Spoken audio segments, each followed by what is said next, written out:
What up? I said, what up? What's going on, y'all? Chilling, chilling, chilling. We got your boy Wings of Redemption, White Boy 7th Street, and Eddie the Chump. I don't know where I'm pointing, but you're pointing in all the wrong to, directions. I know I am. I know. So Eddie, like, why did you pick the name the Chump? Like, what is that about you? Why did I pick Eddie the Chump? I knew that I was gonna like make content that was kind of sometimes serious, but I wanted a name that let people know that I didn't take myself too seriously.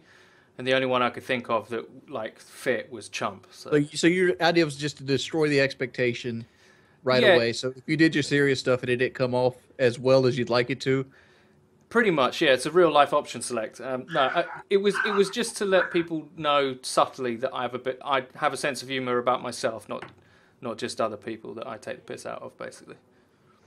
It's a good way to go at it. Like when anyone like gets into drama, you gotta, or like something goes bad with their channel or something happens to them, you gotta just embrace it and go with the punches. Pretty much. Don't take yourself too seriously. That's a good way. That's a good way to look at drama. Like all the drama I've been into, what happened if you embraced it? Like Gold Glove embraced his drama. I did the drama discount, $5 off my T-shirt when anything happens.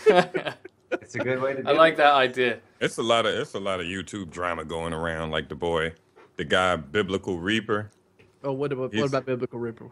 He does like the news, basically. He does like kind of what Keemstar does, but with Call of Duty. So he's a copycat. And he does whatever he got to do to, you know. In the rap game, they call that a style biter. Oh, yeah. But he's been getting a lot of hate. And I watched a couple of the videos and they were saying all this stuff like, blah, blah, blah. He does this, he does that. And these are all people that I think are cool, like, you know what I mean? And then I watched, I don't really watch that many videos anymore because, you know, it just is what it is. And then I watched a couple of his videos and the couple that I watched, you know, it's not like he tells you that he has like a hashtag, like send all the little leaks and all this stuff that you can find to hashtag Black Ops something, hashtag and whatever. He makes Black Ops 3 like news and info videos? Yes. Yeah. Okay. But he lets you know that these are just like, well, the videos I watched, he lets you know that these are just rumors. And then he like pull up a screenshot and be like, okay, so-and-so sent Black Ops 3, blah, blah, blah, blah, blah. I don't think that's real. Blah, blah, blah. What do y'all think about that? Would you like to weigh in before me? Yeah. Wait, do they, like, does he make a joke of it? Like, David Vonderhaar tweeted about pi is 3.14. He seemed like he was being sarcastic on some stuff, and some stuff he was like, maybe that might be real, because it's like another guy he said was an insider. Is he like that? Remember the Christian Crusader or something? He would like talk about the Illuminati. We talked about it on a few episodes ago. Oh, yeah. I would characterize this as not being satirical. These videos are not satire. Like, he's not sending up news. He's doing news. Okay, so he's like one of those websites that will have like a shocking headline, but it's like totally fake, like The Onion. Correct. No, The Onion is satirical. The Onion is done on purpose. Right. But this guy legitimately wants to think that he has Black Ops leaked news and info. He's using thumbnails that has Black Ops leaked news and info. Like here's his page, white boy. Just look at this. Look at this right here is what's wrong with fucking YouTube right here. I never even heard this motherfucker till just 15 seconds ago, and I already hate his ass. Because his last 15 videos are Black Ops 3 news updates. And I can guarantee you, there's not 15 pieces of information out there on the new Call of Duty right now. I can guarantee you, because if these videos, any one of these motherfucking videos had any kind of credible information that even hit somewhere close to home, they would be flagged. They would Oh, be yeah. flagged and they would be took down so fucking fast Okay. that it would be funny. Like, if you look at the motherfucker's videos, he's got 15,000 views on some of these things. He's got 18,000 sub channel. That's a 1-for-1 ratio almost. And like any video that doesn't have like the eye-catching title and the bright thumbnail, 1,000 views. Yeah, he said that also. He said, you know, he was getting a lot of hate, so he made a video. The video is actually right there where he like does Yeah. the little supermodel Right. pose. Okay. So I'm going to interject here. Okay, because I technically was but I was gonna say he tells you that he does that to get views, like basically. Yeah, I mean he's totally upfront and honest about why he does the content. But right, this is going to be somewhat ironic because I was kind of involved in this drama, although not really. So I'm going to defend him. Now, a lot of my friends will hate me for that. I don't. Well, I'll defend in principle being someone who makes content about Call of Duty news, right? In principle. Not necessarily the videos he's made, but in principle. Not all of us on YouTube want to be, you know, Sneakos or Eddie the Chumps. Some people do want to look at YouTube as a business. And I don't blame people for wanting to do that. However, I think in this particular case, the reason why he is taking so much flack from his peers, because before he did these, he had less subs than me, and he's leapfrogged me. He's gained subs really quickly because of this stuff. And my point is it's not necessarily that he's doing these videos, it's that there's clearly an audience for this kind of stuff. Even though, like, I think if you were talking candidly with him, like, off camera, he would admit most of this is just bullshit. Right, most of it is just me, like, stringing out, like, obviously, like, not true rumors and stuff to kind of, like, get hype, you know, like, let's talk about Black Ops 3, let's talk about news, let's talk about all this. And he knows there's an audience for that. And I don't necessarily blame him for attacking an audience, but like I said before, when I made a video about this, like, I can understand why it's not to people's taste and why they think it's cheap and why they think it's cynical, because it is. Making that sort of content like that at this stage in the year when you don't have any real information is, to a certain extent, to take advantage of people who don't know any better and who will click that. And that's true. Now, in principle, I don't have a problem with you running a COD news channel. I mean, how could I? Like, some of the biggest channels on YouTube are exactly those. But, you know, that's why he's taken so much flack. It's not the case that he's making that style of content. It's the fact that it's obviously what he's saying is not true, or he's just like, he's part of like the rumor machine when he doesn't have any real information because nobody does. Can I interject? Yeah, go ahead. I know I understand what you said, but I want to say the butthurt unbiased butthurt biased opinion. Okay, go. All right, here's why I don't like his channel. I don't like his channel because when I started YouTube, and I started YouTube fucking early, but I jumped into the game early. You did it because you fucking loved it. There was no money. You did it because you loved the game. And people that were relevant on YouTube were passionate about the game and they could fucking play the game. I see this guy right here as like a guy that has a media degree that failed out of any fucking job that he could actually get because he wasn't good enough. But his low-level media degree is way better than most people that do Call of Duty as a hobby or you have a YouTube channel as a hobby. And he's just taking the piss by using SEO and bright thumbnails to interject people that are lowest common denominator. He's terrible. He's a shit stain on the white underwear of the community. Wow. It's so many of those though. Hashtag drama alert. It's like so many of those. That's hurtful. How could you drama alert me? My channel is dead as fuck. No, I'm not. This guy gets the same amount of views as I get, and I got like. I mean, you know, like if all my subscribers follow all of his subscribers, they would tear their arms off. You know? I think I'm going to title this video Black Ops 3. We should, you know, Black Ops 3 news speculation. I mean, like, I like fucking view whoring, dude. That's part of my... That's part of But it. Like, the cycle repeats itself. all of that. It doesn't matter if you admit it. You're just... No, look at the video count. Look at the motherfucking video count. He has 3 videos in the last 2 days about Black Ops news information. But we're talking about him, and I'm sure that he would love that. I'm sure that is his desired outcome, is that This he's is now what happened. relevant. I just don't like these. I don't like these people in real life. I have nothing against Biblical Reaper, but I don't like the kind of person he is. He's the kind of person that needs their knee broke.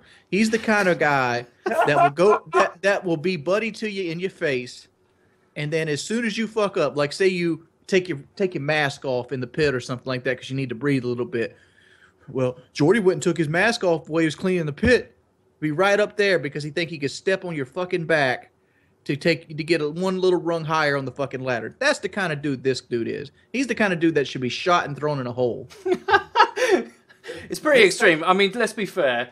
Like, I understand what... No. Here's the thing, Jordy. I understand why both sides make the conclusions that they do about somebody like somebody like that. I'll call you by name. You don't think he's an asshole? I don't. I don't think that he's... Would you work with this guy? Malicious. No, I don't think he's malicious. I think that he... I will say this, and I said this in my video, and I spoke directly to him. I named him. I said, you can have any dialogue you want with me. Is that I think he's a cynical businessman. And I think he's made a calculated decision on how to get views and how to get bigger. Because to him, YouTube success is subs and views. And it's in a very pure form in his morality. Like, he just sees, like, I want my videos seen, so I'm going to use the techniques available to get them seen. And I think, justifiably so, he can say that he's not really hurting anyone, because he's not. Like, he's not. And it's YouTube. It's fucking YouTube. It doesn't mean anything. Like, there are some That's people... like saying Ali A's not hurting the cock. Listen. It's YouTube. And he clearly says that he wants to make this a career. And name somebody on YouTube that just did it the right way. That didn't kids Syndicate. Didn't try to Hutch, C-Nanners. Syndicate, C-Nanners, Hutch. But that age has got this much. Hutch probably. Syndicate got the kiddie group too. Yeah, I'm talking about people that... Syndicate, when he came up just strictly because he wanted to make zombie videos. He enjoyed zombies.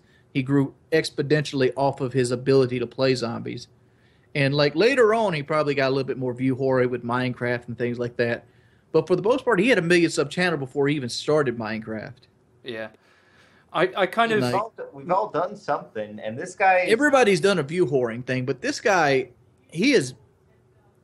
It's one thing to view horror one video a month or something like that, but this guy is every video he puts out. He changed his whole channel around. He came in the game trying to do something, realized that nobody give a fuck about what he was doing, so he just started clickbaiting.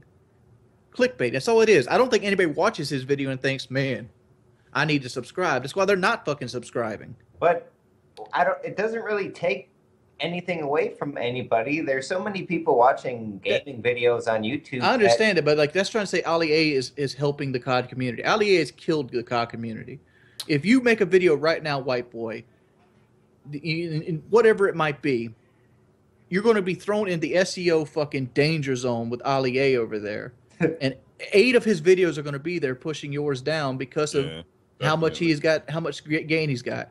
So if you actually had legitimate Black Ops 3 information, you got 15 videos right now already dogpiling on top of yours in the SEO campaign.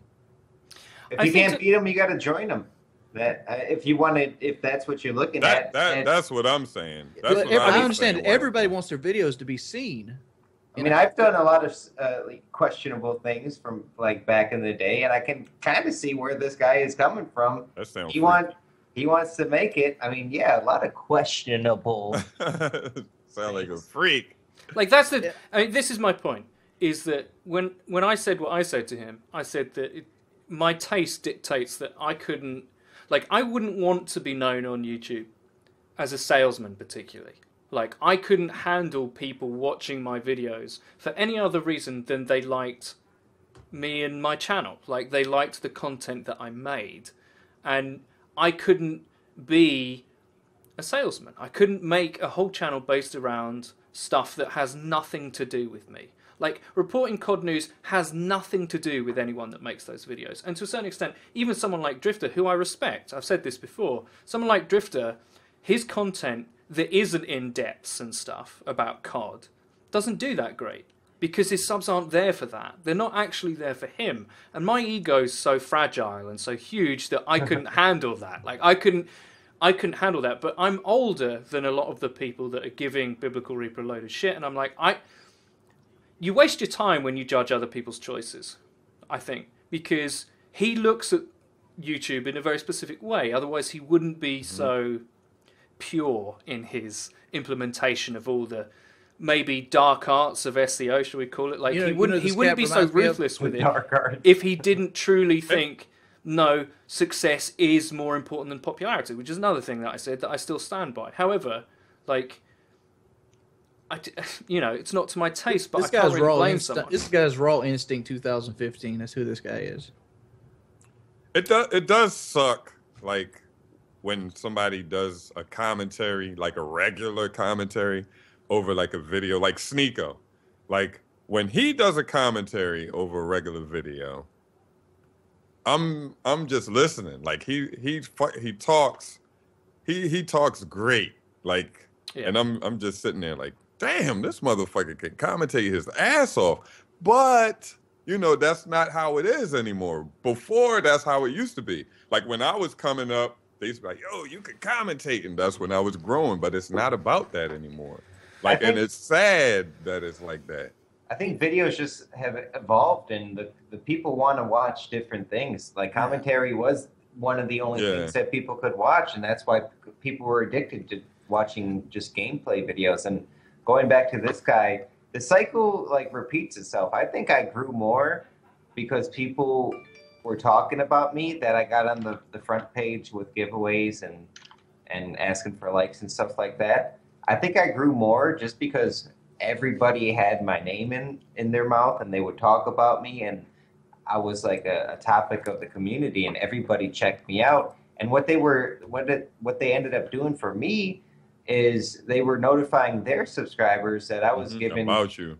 No, about me, and I had good gameplay and stuff, but they notified everybody that I was doing giveaways and giving free stuff away to people. Yeah, motherfuckers like, I want to get me some free shit. Hell yeah.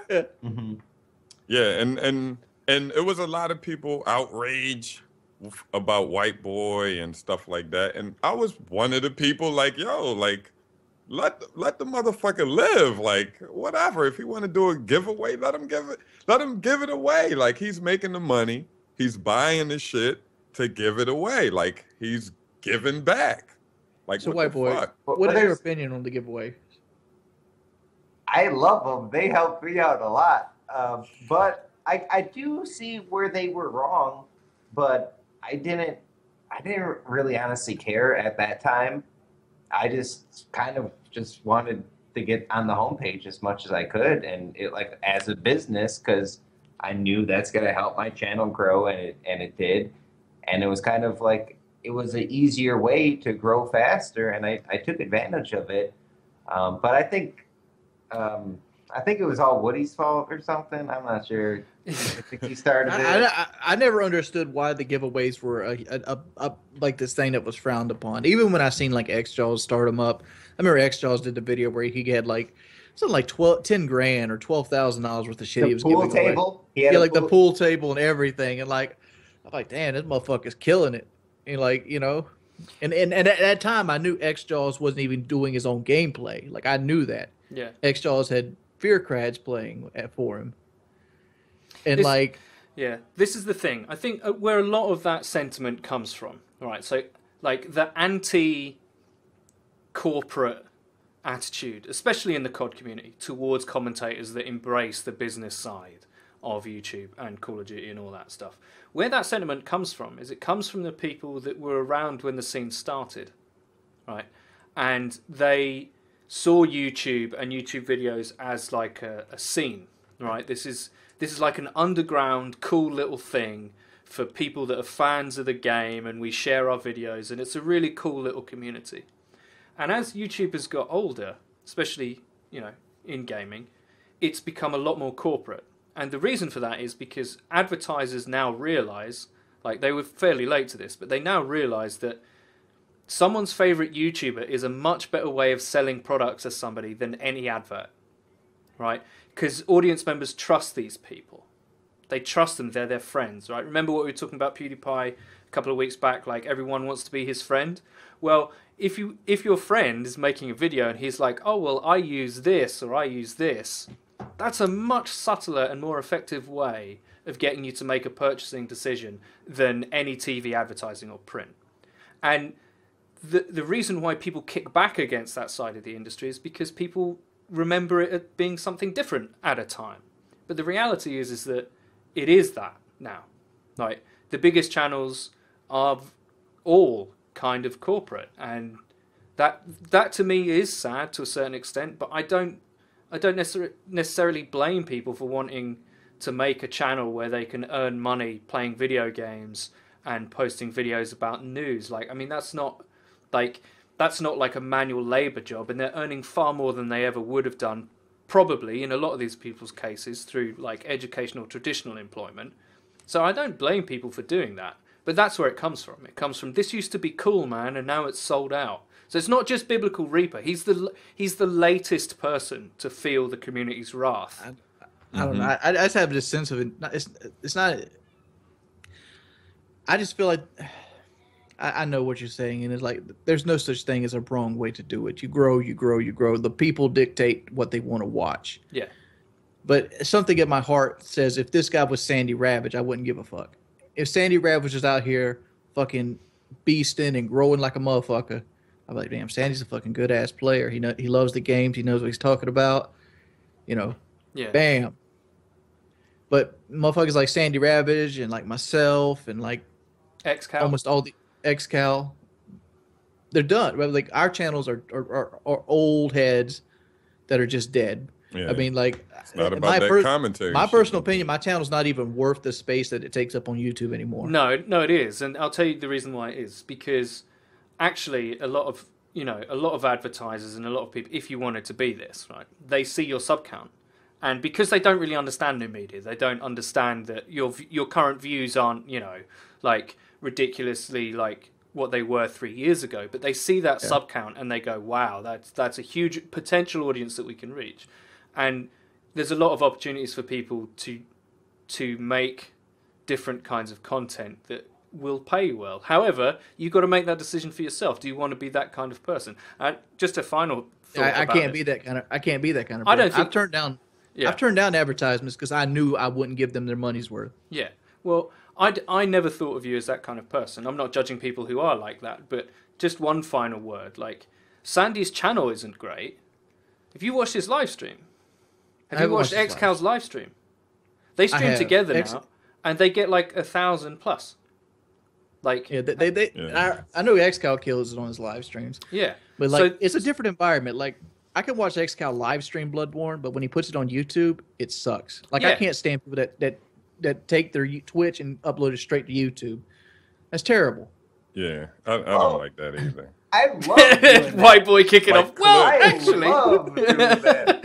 And I'll tell you why. I know you love it because it's easy. It's like you're killing two birds with one stone. That is true, but people before, they like my high roller live videos, which I just put on the game. I was recording my voice and my face and playing the game at the same time, and I would play for an hour and I would have 6 videos to upload. But when I upload a highlight from my live stream, I'm playing for 8 hours at a time, 4 hours at a time, and then I take the best 5 minutes and put it into a video, put a little music and stuff, a little editing, and you get a really good content. Well, let me say this. But you put a little bit more effort than that's making content though. Like, you're post editing it. Most people just cut. Yeah, bam, and throw. Like the whole stream where they're like, hold on, let me pause it, and there's like 3 minutes of pause. That's there too, but like, Okay.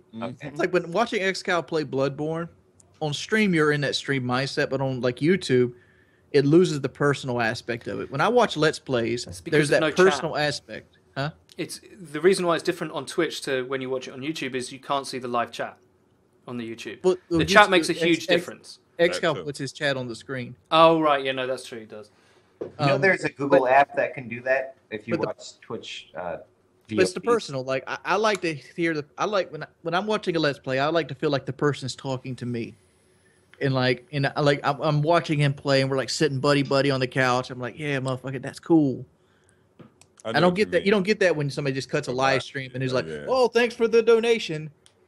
Do you think that's why gaming on YouTube and Twitch is so popular? Because like as kids or growing up, when you're playing video games, you would watch your friend play a lot or your brother play a lot. I love doing that. I think it's surrogate gaming. That's a good way of thinking about it. Is it's like a lot of the people who grow up, they get jobs in offices, right?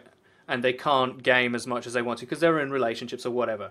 So they watch Twitch, and it's surrogate gaming. It's like they're watching. It's like they're at their buddy's house and they're taking turns playing a game, and I think it fulfills that for a lot of people. Or their girlfriend's house. Girlfriends usually don't have PlayStations. Exactly, shit like that. Whatever, like some situation where you can just have it on in the background. Like when I worked in a graphic design studio, I would have Twitch on in the background all the time, just listening. You know, because even though my job was kind of cool, it was still work, and I was still like, I'd much rather be doing something else. You know, you're a machine. Yeah. Yo, what? You brought it up about fair crabs doing gameplay. What do you guys think about that? Because I know everybody here did their own gameplay. Mm-hmm. So what do you guys think about the people who faked it to make it? To be perfectly honest, a lot of people did it. When I was at my height, I considered it. Yeah. Because the worst part of my day was playing Call of Duty. You would have to grind in Modern Warfare 2 to get those really good gameplays. Yeah, and if I could pay somebody like $200 to get me a week's worth of gameplay, I'm like, that might be worth it because I was going to make more than $200 off that. Just use it. Yeah. And I considered it, but I have this problem with wanting. I have an ego problem. I like people to like me for my gaming ability. Even though people like my personality better for the most part, I want to be known for my ability to play video games. Yeah. So much so that it's detrimental to me in the long run. You need to play League of Legends. Swing. No. If somebody plays for you, people will definitely, the comments will light up. They'll be like, that's not, Wing, what? You're rushing today? Oh, you're playing crazy. You're playing different today. You don't think people can camp, dude? I don't think they do it the way you did that shit. I know some hardcore campers now. Oh yeah, believe me, they're out there. Trust me. Oh, there's guys that camp better than I do. And I just get one of them. Yeah. The thing about gameplay. All right, okay. So I'll just give my very quick opinion. I think I started at a time where gameplays became less and less relevant. So I think that influences my feelings. I care that I'm good at a game that I play, but I don't care necessarily if someone does a really fucking amazing video and they're not the one playing. That doesn't really affect how I feel. I'm also lucky, actually, to have a channel where people don't really give a shit what game I'm playing, and they'll watch pretty much anything within reason. So that influences a lot of how I feel about it. It was about the game. As an Eddie subscriber, I prefer you playing Ghost. Yeah, a lot of people do for some reason. If your shit isn't Ghost, I usually don't watch it. Really? Yo, it was about the gameplay though. It used to really be about the gameplay.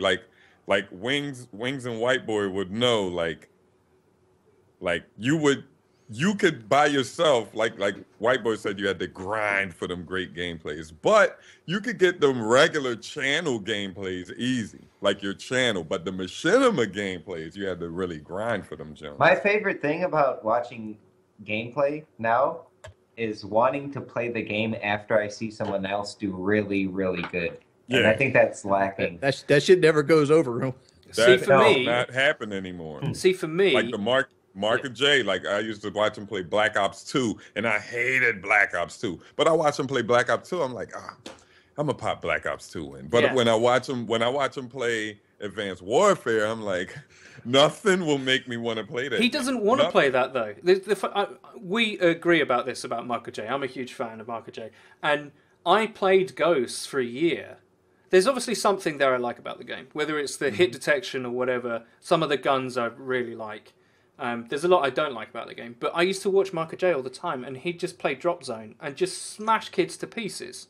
He loved Ghosts. And he made the game look fucking fun. And I was like, oh my god, I want to play this game. And I think that gameplay thing that used to be in YouTube is now in Twitch. So if you want to watch the best players, you're not watching YouTube videos, you're watching Twitch. Yeah, but Twitch is all fucking like Moab guys.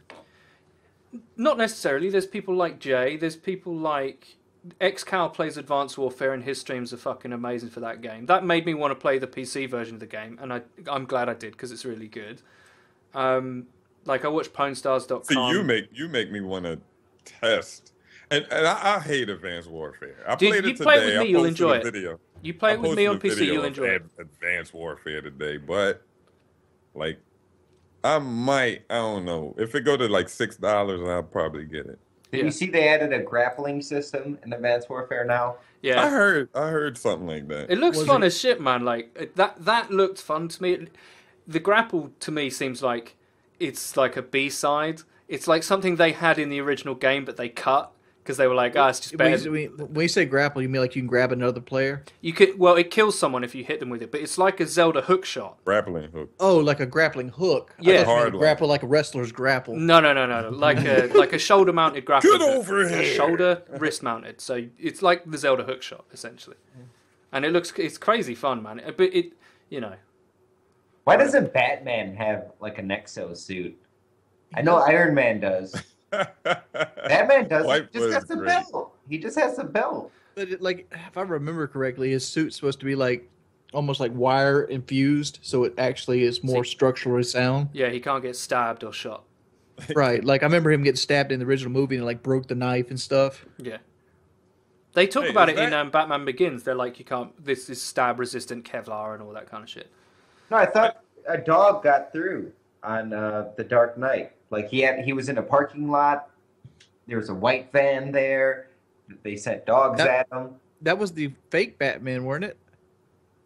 No, but he got hit. Yeah, no, he does get bitten. No, he's right. It's a bit inconsistent. It's comic books. It's a bit inconsistent. He's still right. This thing's got back supports and he's got like leg gyros and stuff because they show that in the film. And then Bane breaks his back through what he must have reinforced like spine stuff. Bane's just like, what? Bang. There you go.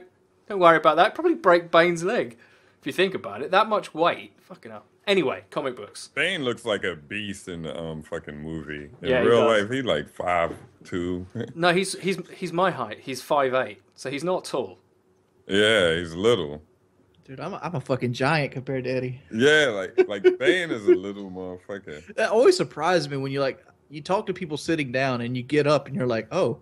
Because everybody's the same height sitting down. Everybody kind of the same height sitting down. Yeah. Like White Boy's really small too. He's 5'9", How tall are you, 5'8". White Boy? I forgot. 5'9.5". See. And like Blade's fucking huge. Like he's a big dude. I'm not talking about like fat big, but he's like 6'2", 6'3", and Oh yeah, Blade look. I thought Keemstar was tall until I saw him. He took like a picture. Oh, Keemstar is about White Boy size. Yeah, he took smaller. a picture with like Optic Girl, and some other girl. I remember like they were like the same height, and I'm like, I remember I first know met they're not that Keemstar. tall. I had to look down at him. Like I was a whole like head above him. Like I literally had to look down to talk to him. That's crazy. Yo, Don't be short discriminate. I just linked something. Is this video real? It's like an Asian guy. He's playing like an Asian version of Counter-Strike. Like yo, I love this video. Is so funny. Like, and he's getting pissed off. Like, I'm sure y'all seen it. What's up with his neck in the beginning? Yeah, like he's literally doing movements with. Right, I'll show them as well. So. This looks like my gameplay on Twitch. I love it. Look at him. I love this guy. I do this all the time when I'm. Oh my god, he just hit his desk and his webcam fell. Yo, look, watch when he plant the bomb, and then he's like peeking, and he's doing the movements. Yo. You ever do that while gaming? You try to get like a little edge? Like, yo, when I fly the chopper, this guy can't be real. Yeah, I'm going like. I used to would like play driving games, and she'll be like this, like you have to control it like this, and I'm just sitting there like this, like if you don't fucking put this controller down, It's gotta be cool when there's like VR headsets and you can actually do that and get like a treadmill. Yo, I love that video. Ain't it funny? It's fucking amazing. I just played it to the stream. Sorry. Okay, There cool. we go. Because somebody sent me that on Facebook and was like, "Yo, is that how you play Battlefield Hardline?" I watched the video. I've noticed though, I do like I've watched my camera back when I stream, and like if I'm boosting around in Advanced Warfare and I try and sidestep, I will do that. I'll be like, like this, like You ever just do that tiny with the tiny movements. With the knife, when you're trying to knife somebody or melee them, you do your whole arm. Yeah, kind of. I'm kind of fat and lazy because, like, I think, like, I've been waiting for like a video game that makes you actually do exercise. There's loads already. There's like exercise. No, not like physically exercise. Like, say you're playing Bloodborne, and instead of like sitting there playing Bloodborne, you're all like, you gotta actually physically get up and swing your cane and shit. That's the Oculus Rift, man. That's coming. That's terrible. I don't want anything I have to stand on. Well, you just said you have to stand up and swing your thing, and then you were like, I "No, I don't understand want that, it." but like, I just want like gloves I wear and like a headset. Oh right, okay. Well, you could probably do that. You can probably turn the foot controls on an Oculus Rift off, so it's just the top part of you. What if DayZ, but you had to play on a gaming treadmill? That'd be horrible. DayZ would be like be the best exercise simulator in the world. Great. Dude, there would just be people in Battlefield 4 on Golmud Railway running marathons. Like that is like seriously, they'd be training. There'd be 64-man servers, no shooting, just running. That right there would like make video games like it'd be impressive. Like, oh fuck, you play video games? Which one you play? Play DayZ. Fuck man, DayZ, dude. I'd be tired as shit. I'd be tired as shit playing that game. You'd be like, what's your 40? Yo, and you only run as fast as you do on the treadmill. Like, yeah. You be chasing people and shit. You probably get caught by the zombies and shit sometimes. Oh shit, zombie catch me walking most likely. I don't think. Yeah, it probably zombies wouldn't take horrible. off because think about most gamers like they're not into aerobic fitness necessarily. I don't know. It's like like part of me is like, well, that's such a cop out. You can go do that right now and Jordy without the fucking games. Like you can go walk out in the woods if you wanted to. Yeah. Fuck, that shit sucks though. Yeah, exactly. There's no zombies out there. Yeah. It's not worth It's it. the reason why I'm playing the game because it's better than outside. Yeah, like running on the game on DayZ, you get your reward right there. Like running outside for fitness, you get your reward months later, like weeks and months. I would just like something that would make you work out without you realize you're working out. It's like playing sports when you were a kid. When you're running for the touchdown, you don't really realize that you're running. Yeah, Yeah. exactly. It's like, fuck, I'm playing touchdown, I'm having fun, all my buddies are playing with me. What was your favorite game as a kid? Like a schoolyard game? Baseball.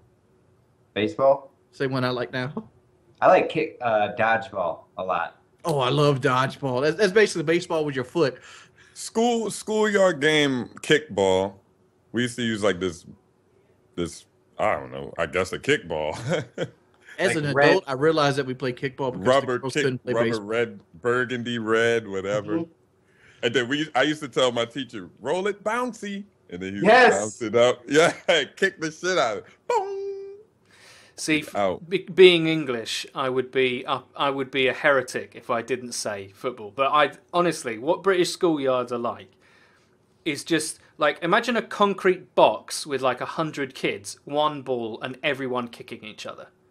Like that's How many shin bruises did you have? mate.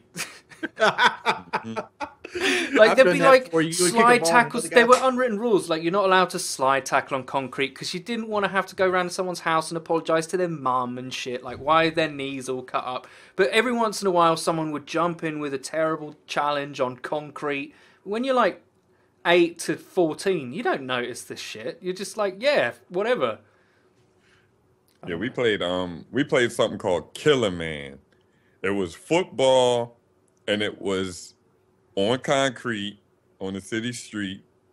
And I didn't realize why the parents used to cuss us the fuck out, like, get the fuck off my car, until I was an adult and got my own car. Like, yo, get your dumb ass off my car. But we used to play on concrete. The game was called Killer Man, and it was, let's say, like 8 of us, and whoever had the football gets tackled, and then you got to run to the touchdown, and that's your points. That's how you get your points. You got to run a touchdown against 7 other guys trying to tackle you on the pavement. We call Then when you get tackled, you get up and then throw the ball back up, and then whoever catch it and then run, that's who get the ball. We tackle him. We call that Spear the Queer.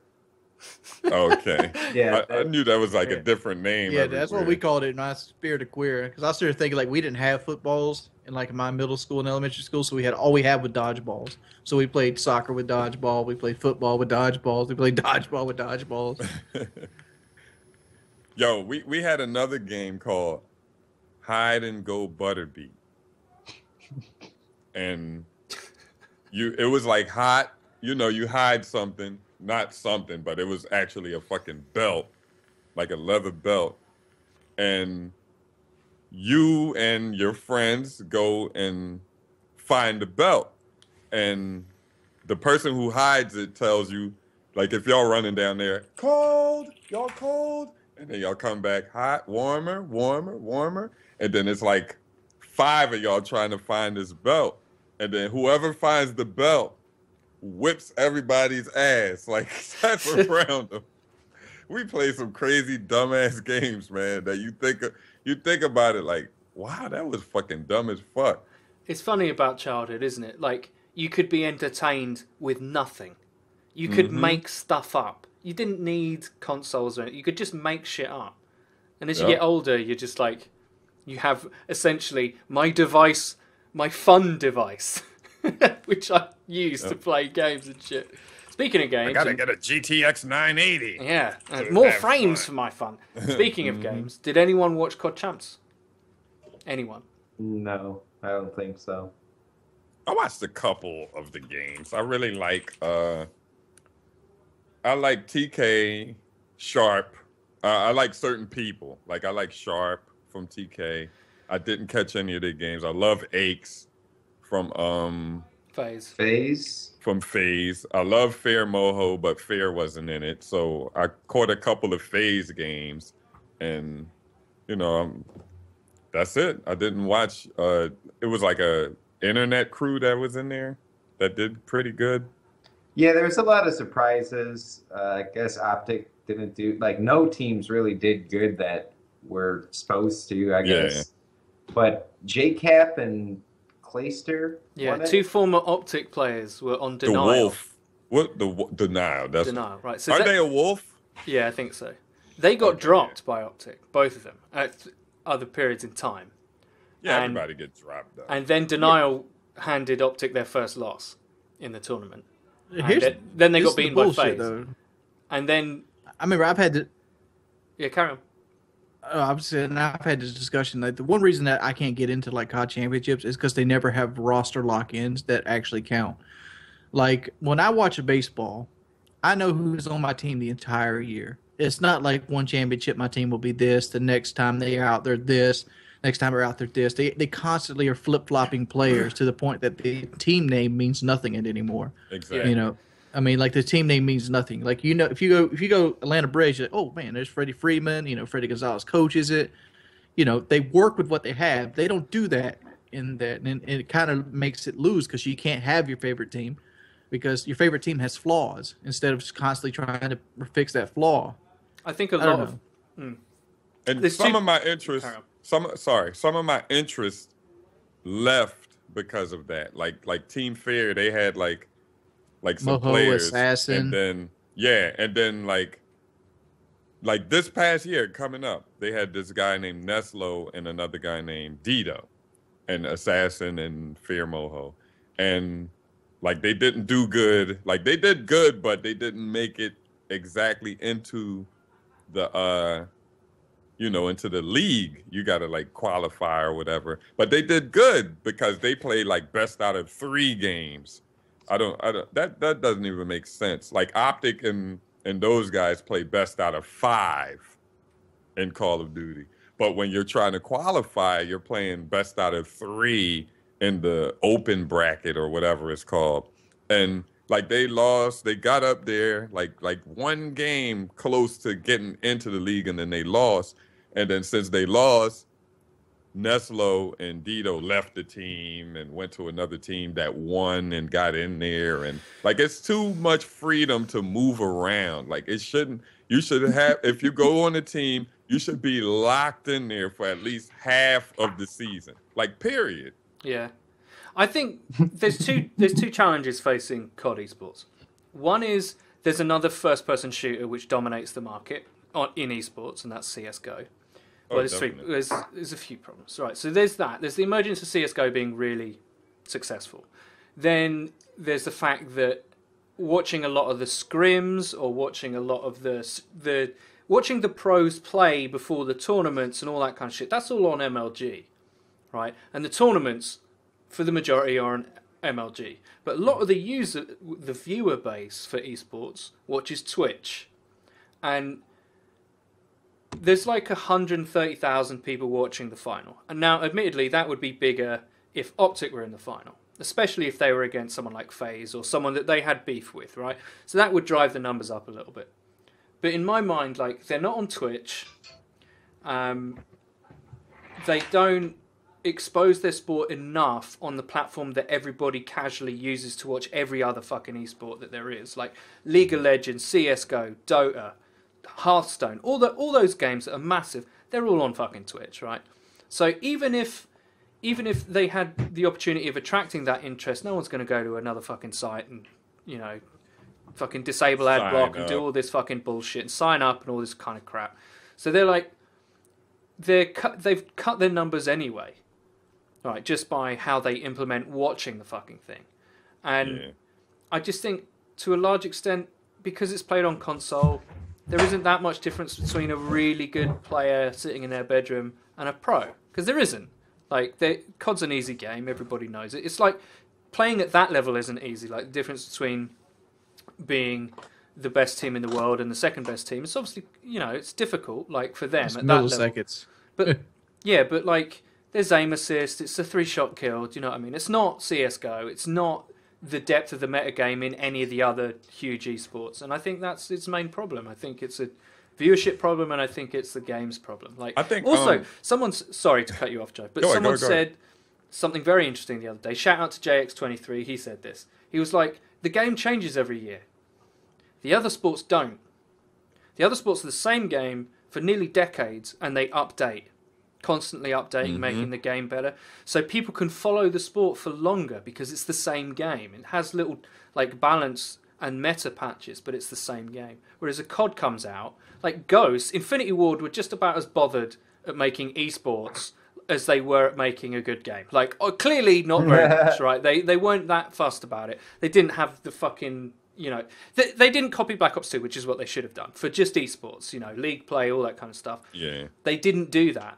And Advanced Warfare, even, like, everyone's like, Advanced Warfare is really good for competitive. It doesn't have locked-in league play. It doesn't have, you know, all the things that you need to make it interesting. And it's a different game in November. So COD esports isn't really, it's like Advanced Warfare esports or Black Ops 2 esports. It's not COD esports. So they don't have that continuity. And I think that's the main thing. The main thing, like you said, was the viewership.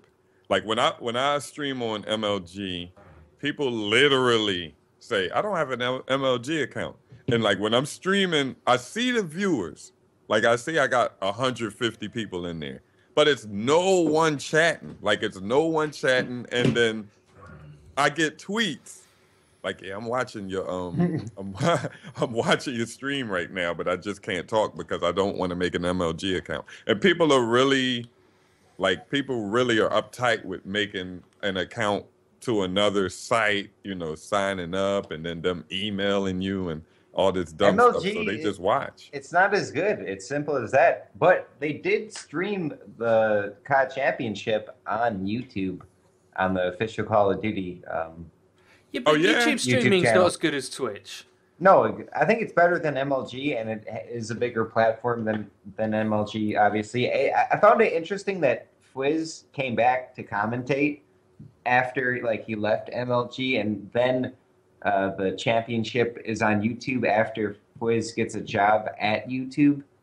I think there is something behind the scenes there. Yeah, people like Fwiz always make me question, like, what does that motherfucker do to get jobs at like YouTube and these places? Because like, for those you don't know, Fwiz was like one of the higher ups in Machinima. Like he was one of my boss men, and like I would never trust this man in real life with any kind of like personal like responsibility. Like if I go, Fwiz, dude, I need you to go pay the light bill this week. I wouldn't trust him to do that. I mean, like, He's an adult. he's that kind of person. Yeah, I've never met him, but I can say from personal experience working in those sort of industries, the reason people get jobs like that is because they're personable and they can talk to people. They can be everybody's friend, right? They can be friendly to the right people at the right time. And that kind of slickness goes a fucking long way in media. People will believe whatever you say. I'm not saying Fwiz is a liar at all. I don't know. I'm not saying he's but he's a like good that. person. That is why those people get those jobs, because he's very smooth. You know, he's like really positive about things. He's like trying to promote MLG. He's always been like, from what I've seen of him, like this really outgoing, positive person. That's how he present themselves. People want people like that in their business. They do not want, this is bullshit. That they do not They want. don't want me. They don't want me. It's like, Yeah, well, you know, not what being. you do is fucking trash, dog. Yeah. Like you wouldn't Yeah. like someone like you wouldn't hold your tongue, right? During the season, if you work for MLG, you wouldn't hold your tongue that Ghost was trash. I've don't always wanted like a British guy's opinion on Obama. Oh, I think we did. British guy's Versus George W. Like what did the British people see on that? Haven't we? I swear I've already given this opinion, but I have too. Yeah, Yeah. I don't remember. I I swear don't I have remember given what this opinion. episode, but or maybe it was what we weren't recording or something. No, I think we were recording, but I can give it again very quickly. I think in maybe not 10 years, but in about 20 years' time, he'll have a much more impressive legacy than people like to make out now. I think they'll look at the fact that he was the first African American president, the fact that he was the first president of color at all in the United States, and the amount that he achieved in the time that you're allotted, 8 years, is not a long time actually to get that sort of shit done. I think people will give him a lot more credit in 20 years' time. However, if America lurches far to the right and gets, you know, Another Republican president. yeah, Ted or if it Cruz. gets, you know, really conservative in terms of how you police yourselves, you know, your attitude. Like if you become, I mean, even more militaristic than you already are. If you become very right-leaning, then he'll probably be seen as a complete patsy. But I think if America becomes a dictatorship, What do you think about Bush? people What do you think about won't like Bush? him. Bush is in Europe. This is not just England. He's seen as an idiot, as a fucking idiot. Yeah, that's everywhere. He's seen that in America too, but unless you're you know, Republican. See, I would have. This is funny about They it. see him as an idiot too. I don't know if you've read the comments recently, but there was one guy who was like, "Why are Wings and Eddie always shitting on America? They should call this Yeah, I the saw Shitting that. on America podcast." And I replied, I was like, "Well, shitting on is not quite how I'd put it. I don't think I'm shitting on America. I was just saying from an outsider's point of view, your cops tend to beat up and kill a lot of black dudes. You know, I'm just saying, right? I'm not saying it's a piece of shit country. It just seems to happen a lot more than it He happens should here. obey the law. You can't be black and drive a Cadillac. It's Yeah, I against just the law. fucking, you know, anyway, all jokes aside, like, I'm not shitting on America. Don't take it that way. He been up Schitt's Creek if he had like a white girl in the car with him. Yeah. Oh, hell, he Oh, hell yeah. yeah. Are you Even in kidnapping Detroit, her? though, You like, all right, ma'am? This is You in the all right, north. You can't get further north than Detroit. It's basically Canada. Racism doesn't dictate where you live at. There's just down in the south. There's more up front racist than there are up north. It gets the farther you go up north, the more subliminal it gets. Yeah, like I was saying. Like around here, they'd be like, "Nigger, get out my yard." Would they actually say that though? They would actually Yeah. say that. They would say, "Nigger, get out my yard." That's fucking mental. That's if they got a gun or something on them. But, They'll say you know, it to you. as long as they got the upper hand. Yeah, like if, yeah, if 'cause there's I like would 5 or get 6 shit black guys and just them, they might just walk back in the house.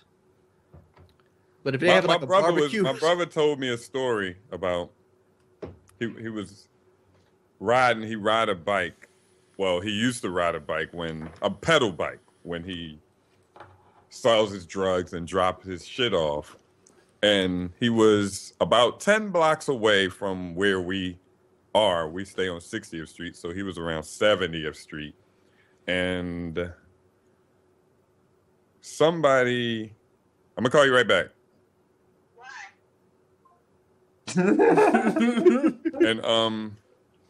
And then he was on his way home. He always has a pistol on him. And on his way home, he ran into like a old white man with a dog. With a dog. He always tells me this story and shit. And it was like late at night. It was like not that late, but nobody was out like in that neighborhood. And then the guy literally was like, he said he was like old as shit. Just Philadelphia, like, right? Yeah, Philly. And he was like, nigger. He said, nigger, why are you around here? I should let my dog sick you. And then he was like, man, this guy did not know I just had a pistol on me. Like I could have shot him, killed him, and then got away with it. Like, cause he always it's like no way to trace his gun. Like, you know what I'm saying? Like he would have shot him, killed him, and then got away with it. I was say And like then- I wouldn't plead self-defense there, especially if he toting some drugs. Oh no, he said it was on his way back. It was on his way back. That makes a huge difference, So- you see, in the legal Yeah, case. big difference. He Your Honour, probably you had a lot can't of money. you can't try me for that because I'd already delivered them. Actually, Wait, What? you said it was on 60th Street? Where we live 60th Street, and it was like 70th Street. You know, if you put that into Google Maps, you can play Pac-Man Can you? Oh. live on Google Maps. Is it live now or? I Yep, I believe think I it- have the article, Alex. I'll just show our viewers. This is what Alex is Oh. talking about. Look, oh bollocks! There we There go, it is. Kotaku. You can play Pac-Man on Google Maps right now. There you go. I think viewers, it's you an can see. April Fool's thing or something. I love when websites, especially Google, they're always awesome at it. Like you can play Snake on the YouTube video if you press SS or something like that. I forgot how you play Snake on YouTube videos, but yeah, it's just something kind of cool. I was thinking about as a kid after playing like Grand Theft Auto 3, I always dreamt of playing like a video game in my neighborhood, like where I grew up. And this kind of gives you the opportunity to, but not as cool. Like I wanted to play, like The Crew was very interesting because they were like mapping the entire United States, and you could play in specific areas of the United States, and it was supposed to be kind of scaled. It wasn't as good as it was set out to be. But like I think Watch Dogs you could play in Chicago, and there was a few buildings that you Nah. could see. No, it was realistic though. Like in Nah, terms Well, of the like not Watch Dogs. downtown. I know it's a really bad game, but there's a few buildings that matched exactly downtown. Nah. James if you not want- impressed. Well, Watch have Dogs no sucks. interest in Watch Dogs. But yeah. Watch Dogs. I just thought that was pretty cool. I think you guys should check it out. It's pretty fun. Some of the maps get really complicated and pretty stupid.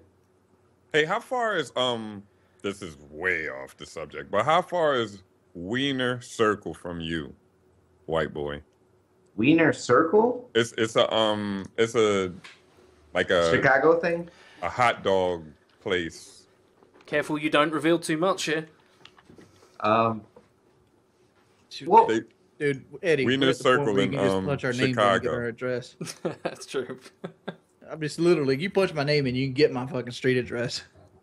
oh, that's a good what? Like a few hours, Hours? maybe in two hours maximum.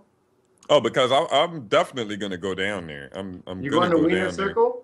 there. And I was gonna probably stop by the white boy crib. You know what I mean? It's not too far. It's definitely not too far. 2 Where hours you is coming? quite a way.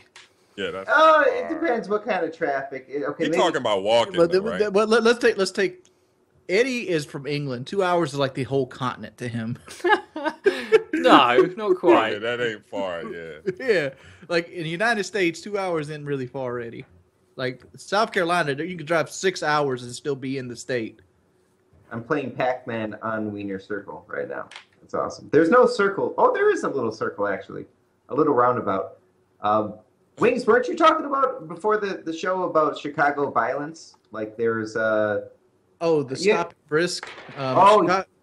I thought you. Never mind. I thought you said you didn't want to talk about it. I've been saying people are going to wonder now. It's like I was just talking about how Chicago has 4 or 5 times the amount of stop and frisk in New York City, but has like literally 1/10 of the population.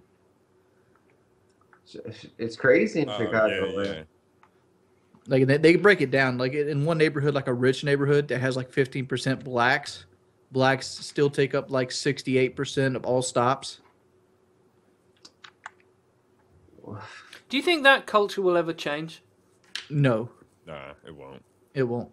I have hope that it will. One time we're going to invest in. I think gay's the new black though. I think that's the case. No, I think you mean orange. No, gay. I think gay is the new black. I like that, white boy. No, it's good. It's good. I know what you like- mean. I know what you mean though. Like, I do know what you mean. Like, Wait, do you know what white boy meant by that? He's talking about the show. Orange. Oh, okay, all right, because you still had that look in your face, like. He's talking about this. He's talking about the Netflix show. But like right now, like blacks used to get persecuted. Oh, you can't drink out this water fountain. You can't eat off these type of plates. You can't eat in the same restaurant. You can't sit at this side of the bus. Mm-hmm. Now it's getting to the point where gays are like that. I don't want to have gay people eat in my restaurant. I don't want gay people to be married. Same thing is there. It's like it's terrible. It seems like they're I don't know. It seems like they're throwing that in our face more though, like the gay stuff. Like what? What do you mean? Like they're forcing us to accept being gay and stuff like that. But it's the same thing with black. If you lived in like the 60s, you think like, black people wanting to ride on the bus anywhere they want to sit would be forced in your face if you're a racist. I mean, like they're not asking for anything that a normal person wouldn't want themselves. A normal person can get married when they want to get married. A normal person can eat at any restaurant he wants to put his money towards. They're just asking for what everybody else gets without persecution. That's all they're doing. They're not asking for special rights. I think. Yeah. I mean, I think. No, but what I was saying was like, it seems like every TV show and every movie got like a gay character, and they're trying to desensitize it, and like a lot of people are trying to desensitize it because it should be desensitized. It's just like, remember I was telling you before, like you ever skin an animal, the first time you do it, the smell of its entrails and its guts will start making you sick, but eventually your body just kicks in, and it's like, all right, it's whatever. Yeah. Here's the liver, here's the heart, here's the lung. I think it's a cultural thing as well. I think it's an age and cultural barrier. I think, for certain, people that are 15 now compared to people that are 30 now will be orders of magnitude less homophobic, less racist, less. Sexist is the new one. Anita Sarkeesian and all the feminists, the militant feminism, whatever. Those issues are the new frontier, right? So, because there's an African American president, people make the wrong assumption that racism's over, right? It's totally over. No, it's all fine.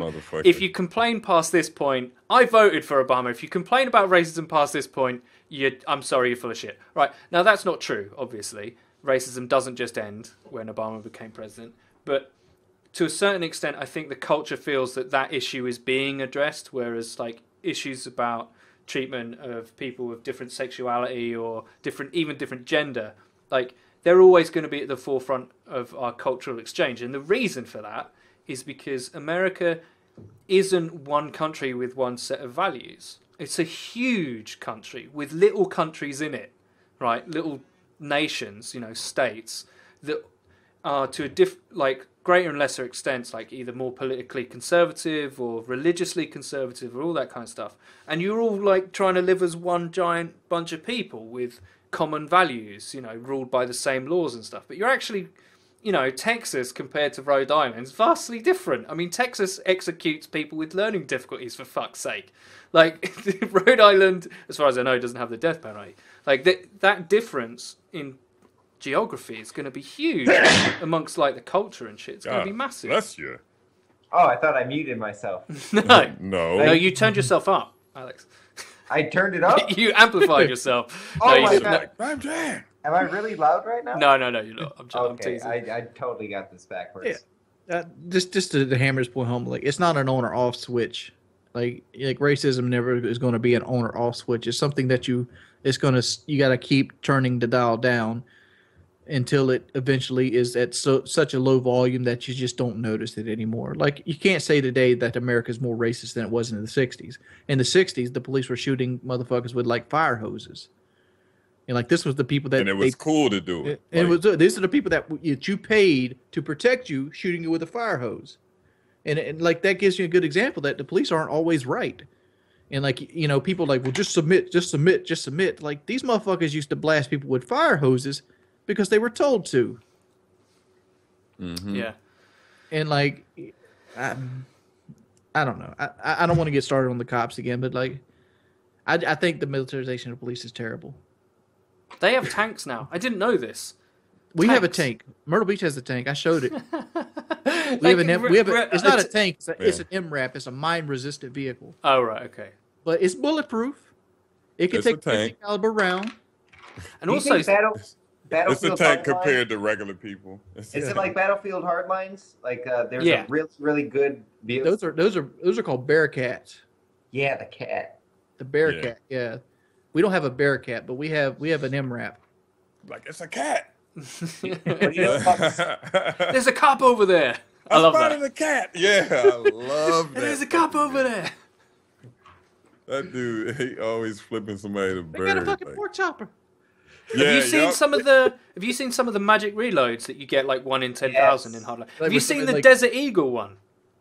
No. The Desert Eagle one, like he makes it disappear and then points to his hand and then brings it back up like a magic trick. I'll see if I can find the video. Like if you guys talk quickly. That's cool though. There's one with the RPG where he like reloads it backwards. I remember that one.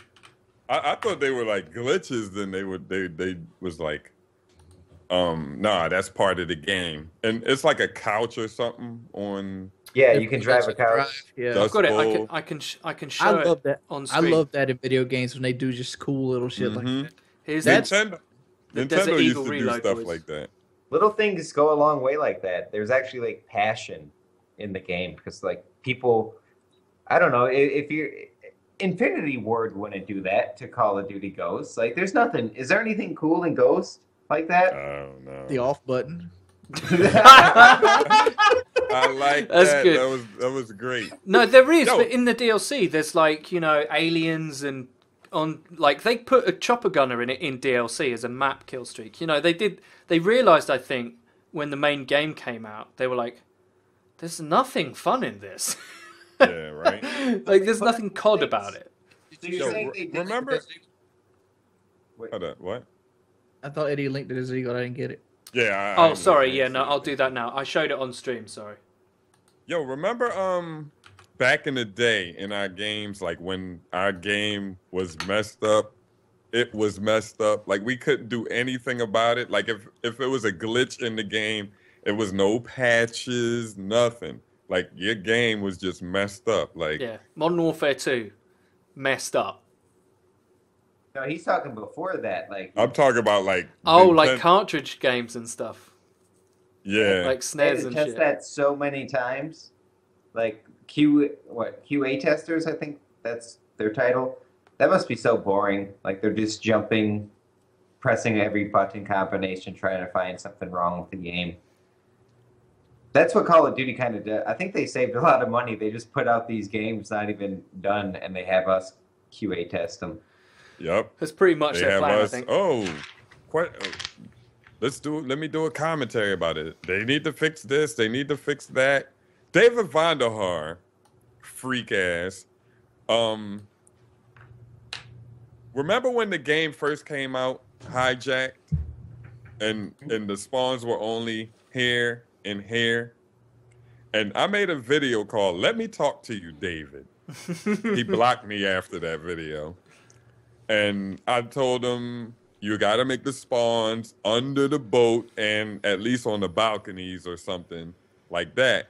After he blocked me, After he fucking blocked me, it was a patch, and then the spawns were under the boat and on the balconies. I bet if you had 1 million more subscribers, he wouldn't have blocked your ass. I know. See, I know. you I was say shitting that on him, about though. Vaughn, but he's actually like, I don't know I if think he unblocked me though. anyone in this call know who the Schwantz27 is. I know you do, Jive. I do. Yes. Okay. Yes. I know who Swans is. He's on the other guy off lag comp. Yeah, yeah. So Schwantz made a video. This is where a lot of the to call back to earlier. This is where a lot of the Biblical Reaper drama came from. Is Schwantz made a parody video, kind of about Reaper, but not really, about the COD cycle and how people eat that shit up. And he made a video about Black Ops 3 leaked intel, and Vaughn plays Destiny with one of Schwantz's friends, like in real life, like plays with him, does the raids and all that kind of stuff. They're friends, and Schwantz's mate showed him Brian's video, and Vaughn tweeted it out saying #intel, like, because he thought the video was funny. So Vaughn's not as much of a dick as everyone thinks he is. He sees more than people, not we, because I already know that he watches the shit. He sees more than people think he does. Like, yeah, he watches a lot of videos. It's kind of messed up because Vaughn took JD's job pretty much. Who's? Well, yeah, JD 2020. The Yeah, I was friends with manager. JD 2020. Yeah, me too. We were best friends. Yeah, I would been friends. You know, I played games with him and stuff, and like boom, and like Vaughn just takes his like job as like community manager for Treyarch and everything. At E3 one year, I was talking to David Vonderhaar, and it was a bunch of us YouTubers. He did not like World at War. He was not proud of it. He was kind of past that. He was like pushing Black Ops 1. No, fuck that. World at War, that's the best Call of Duty. Sucked. But I'm kind of like a cartoon. Let's speculate. Okay, this is the news and information I've gathered for my Black Ops 3 video that we're uploading. So David Vonderhaar told me he doesn't like World War II or World at War. So does that mean he's got to make a World War II game for the next Call of Duty? Probably not, but he might want to. He might want to repair the mistakes that he's not proud of. He might want to go back and be like, I'm going to make the game I wanted to make instead of the game we could make. I liked World at War. I feel like I know you did. It's the last Call of Duty that I know stood you out. liked Like it. World at War is the hardest Call of Duty campaign. It's got the levels people remember the most. And when people think about Call of Duty maps, 9 times out of 10 there's World at War maps on that list. Because they had the best maps in any Call of Duty. I think, well, we've already done this in the map segment about maps from different CODs that were good, but I think a lot of people were kind of like me and they just carried on playing COD 4. Like, I really do think that there's a huge What did you hate amount about of World at War? I heard about World at War. You started this when I heard. What did you hate? What do you first? I never played it, dude. Like, I just at the time, I'll explain exactly what happened at the time. At the time, I was so in love with COD 4 because I played COD 4 when it first came out, and I was like, oh, this is like, for some reason, I had some values like, it was so different to any game that I played because I played Halo and I played Gears of War, and I didn't really like it. Like, I wasn't very good at it. I didn't really get it, so I stopped playing it for a bit, and I played Gears of War exclusively. And then when Gears of War 2 came out or something like, or something came out, or I was playing it and I got bored of it, or it was bad or whatever, and I still had COD 4 and I started playing it, and some mates of mine had started playing it, as you know, this is the COD story that everyone who got into YouTube says. I played it with my mates and I was like, this game's fucking amazing. But that was near the end of COD 4's year, and World at War was coming out, and I was like, I haven't even prestiged once in COD 4. I'm just going to carry on playing this game. This game's fucking cool as fuck. So I just kept playing it and never played World at War.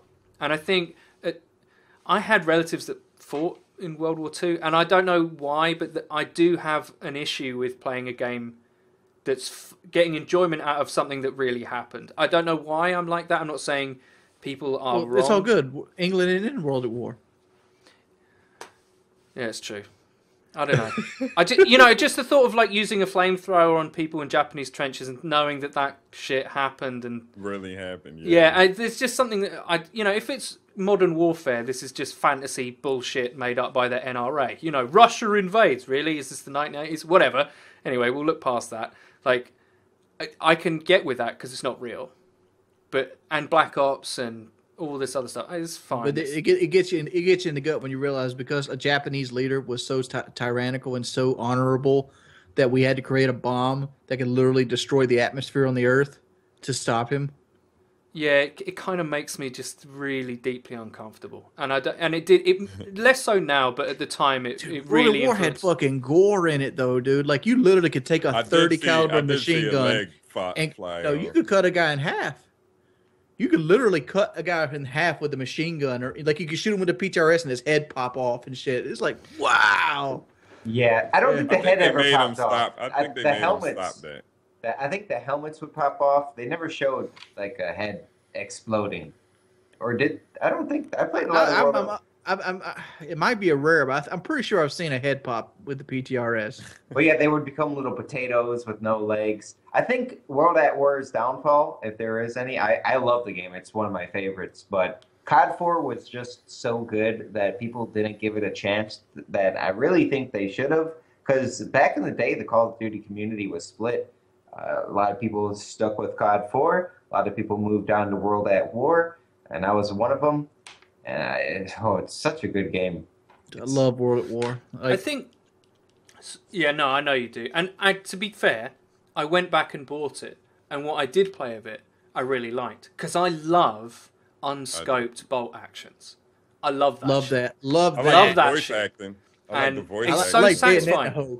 It's so satisfying to just iron sight bolt someone. It's glorious and it's wonderful.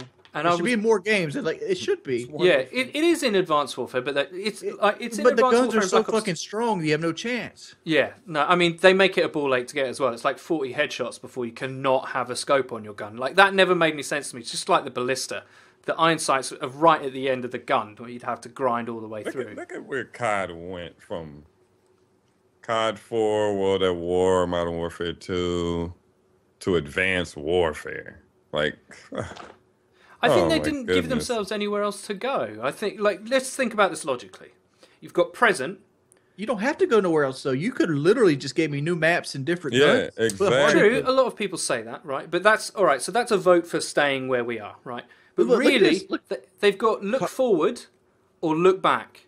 And that's it. That double jump, that's dumb. World of War was literally just a clone of COD 4 in World War II, but with a couple updated mechanics, and I consider it the best game in the fucking series. That's literally all it was. Yeah. It was so similar. Like, you see the difference between COD 4 and World at War to Modern Warfare 2 and Black Ops 1. There's a huge leap there, but the similarity between COD 4 and World at War, they have the same 3 perks. A lot of the perks are the same. Stopping power was dominant. The only thing different in World at War, they had some weird special grenades that are pretty unique. That was the first game with Bouncing Bettys, right? Yo, well, Call of Duty had Claymores, but Bouncing Betties, holy shit. Holy shit. They were just like little twigs that stuck out the floor. Like you had a little yellow thing that came out the ground like this. It's like, don't step on me. And the problem is World at War is like a lot of broken down brick buildings everywhere, and you could just place them down between like the fallen bricks, and it's hard to see. Hey people, in the chat, in the comments, please tell me if you played COD 4, World at War, even started in Modern Warfare 2. If you played those games, whoever thinks Advanced Warfare is the best Call of Duty in the series, please write it. No one will say that though, because of the channels. I know no one will say it. Because all right, okay. Some people, I know at least one person in the world thinks Advanced Warfare is the I'm best an Advanced Warfare apologist, okay? I hated it on console, despised it. Probably my least enjoyable COD I've ever played. Aside from Black Ops 2 when I pulled host. You've all seen the videos on my channel, so I'm not going to go into it. Yeah, anyway, host is terrible. Yeah, terrible. But on PC it's totally different. So I have to kind of stick up for it and be like, well, actually, the game that I'm playing is really fun. Now, it's difficult because it's a different game to what forms your opinion about the game. Honestly, Dave, you and I felt exactly the same way about the console version. It's a piece of shit. It doesn't work. I don't think it works. It works much better on PC. Game is ass. And but look, it's a fucking console game. They're made for console. Yeah, but they made And the if game. it sucks ass on console, it sucks ass. I hate that game. Tired you of you, do, son. I play with your if- mom's bouncing betties. If Advanced Warfare was a person, I'll punch it in the face. Straight I'll in the beat mush. shit out of it. Straight there. I don't like Eddie can't convince me. Like even if the gameplay is different on PC, I hate the fucking game. I hate looking at the game. I hate the game that much. I can't even watch the game. I can't watch the gameplay. If like you put Advanced Warfare on, I like minimize it and like do something else while I listen to you talk. But I can't it watch seems the like game I'm being because it mean. makes me upset. Okay, I hate the when next people video say- wings is going to be Ghost just for you. Hold up. People send me videos all the time, and I always watch them. But when they send, Jav, check this out. What you think about this video? And then I open it, and it's a COD Advanced Warfare. I'll be like, oh my I think god. you got lucky. Whatever you did. I'll be like, I'm sorry. I tweet out like I sound like an asshole. I'll tweet out like, please don't send me Advanced Warfare gameplay. Please don't. It's fair enough. You Then got people- taste, man. Everyone's got taste. I hate that. I'm just picturing Wings Redemption getting the UAV, the hacker. What's that little floating drone that you get Wings? It's at like 1100. The 1100. The You aerial drone. Yeah, it was full. Yeah. Oh my god. Like, there's no.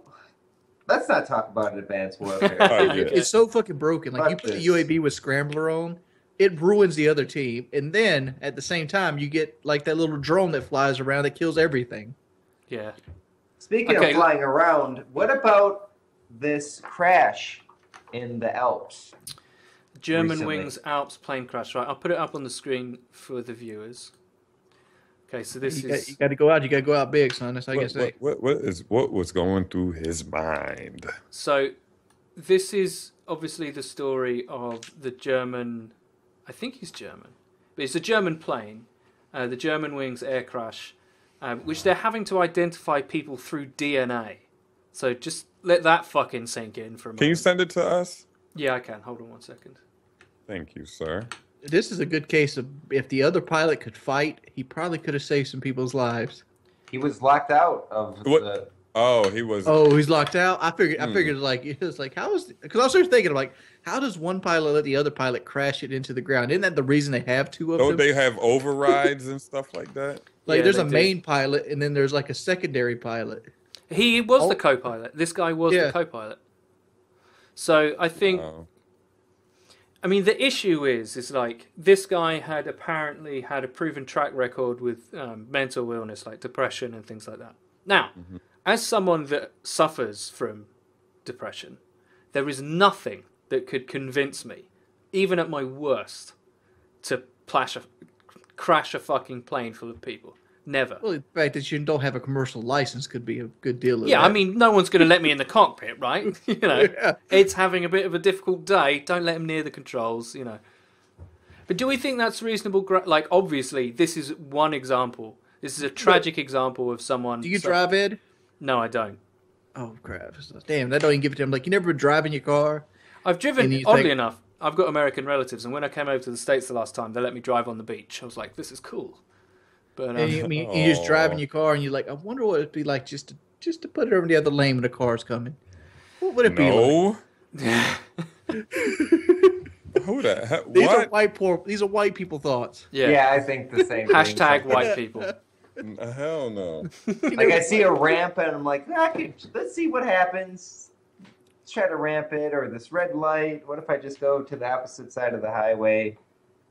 But it's just like a split second. It's called the call of the void. Yeah. It's like where you look over a bridge and you think, what happens if I jump? Yeah. Right. Okay, That's so called the I devil know what you speaking to mean. me. I do have some experience in this, in the dehumanizing effects of shit like this. When I worked in London, I worked in central London. It's really busy. There's a tube station called Oxford Circus, like one of the most busy fucking metropolitan underground stations you could ever go to. It's fucking horrific on rush hour. Like, I mean, proper Japanese train level horrific. Now, every 6 weeks or so, someone would just kill themselves by jumping on the underground tracks, and it would set off this massive backlog of like travel shit that you knew. after work. He couldn't get home on like a Friday and shit. I remember this happening. And one time I was just like, the thought crept into my mind. I was like, for fuck's sake, dude. Like, now you fucked my evening up. And the complete issue of this guy's had such a shit life that he's just decided to kill himself was completely lost on me. I was just like, fuck this guy. I'm not getting home till at least 9:30 now. Like, so I do have experience. Can I point out, you don't have to have a shit life to kill yourself. Yeah, exactly. I mean, like Robin Williams didn't have a shit life. In his mind, though. Sorry, not in his mind. He was unfulfilling. But that's mental illness. By everybody else's standards, you know, from the outside looking in, this guy's life is great. Like, I bet every person here would trade with Robin Williams, you know? Millionaire. I wouldn't. Home. He's dead. Now, yeah. I'm talking about before he died. Oh, all right. You know? I would not be older. I think that just shows you, like, I'm going to come off like this fucking bleeding heart liberal, right? But I think it shows you the power of mental illness. I think it shows you how powerful that shit really is. Like, if it makes a guy fucking crash a plane into like out of a fucking movie, like straight into the side of a fucking mountain, like, what makes you think? What makes you think that that's okay to do and kill all those people along with you? Yeah, like take all these innocent people with you. Yeah, that's true. But there was no political or religious. I'm just saying, like, 72 virgins did it 3 times.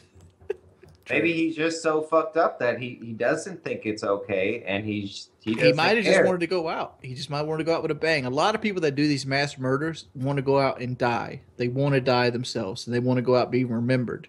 But why take? Don't you want to go out last? Like you want to kill all these people and then go out with a bang with the cops, or go out last? Like, he probably went out first because of crashing. Like, yeah, I wonder how fast they hit it. Did they hit it at like 500 plus miles an hour? Had to. Like at least 3. Rushed them. Yeah, it would have just. I mean, they're searching for DNA, right? So, am I using the right mic? Do they know? Yeah, you are using the right mic. Don't worry. Yeah. You can sound still good. hear me? Yeah. Yeah. Okay, No. I felt this was Did you say something? Yeah. Sorry. What? Wings, can you talk? You saying something, Wings? Test. Yo, what kind of plane? What kind of plane was it? It was an Airbus, right? Official say I think there's 150 people on it. Yeah, 150. That's a big plane. Yeah, it's a big plane. But it's an Airbus or a Boeing. Andreas Lubitz, 27. It kind of, it's strange to me because he wanted to take out those 150 people, or maybe it was the last. It wasn't premeditated. He just was like, "Fuck this! This guy's in the bathroom." Maybe he didn't even think about those people. That's true. Like, he didn't crash it into. I think he thought about him. He could not know. Like, think about it's 100 people back there. That's impossible. You don't care at that point. You don't give a fuck. You don't care, but you do. It's just like Eddie was talking about a minute where he was upset that the guy killed himself because he had to wait an extra 3 hours to get home. Yeah. Yeah, but he doesn't. I mean, like, 100 you know, people with him. but he don't know any of those 100 people. You know, there's 14,000 people that starve to death every day. I don't give a single fuck about them. You know why?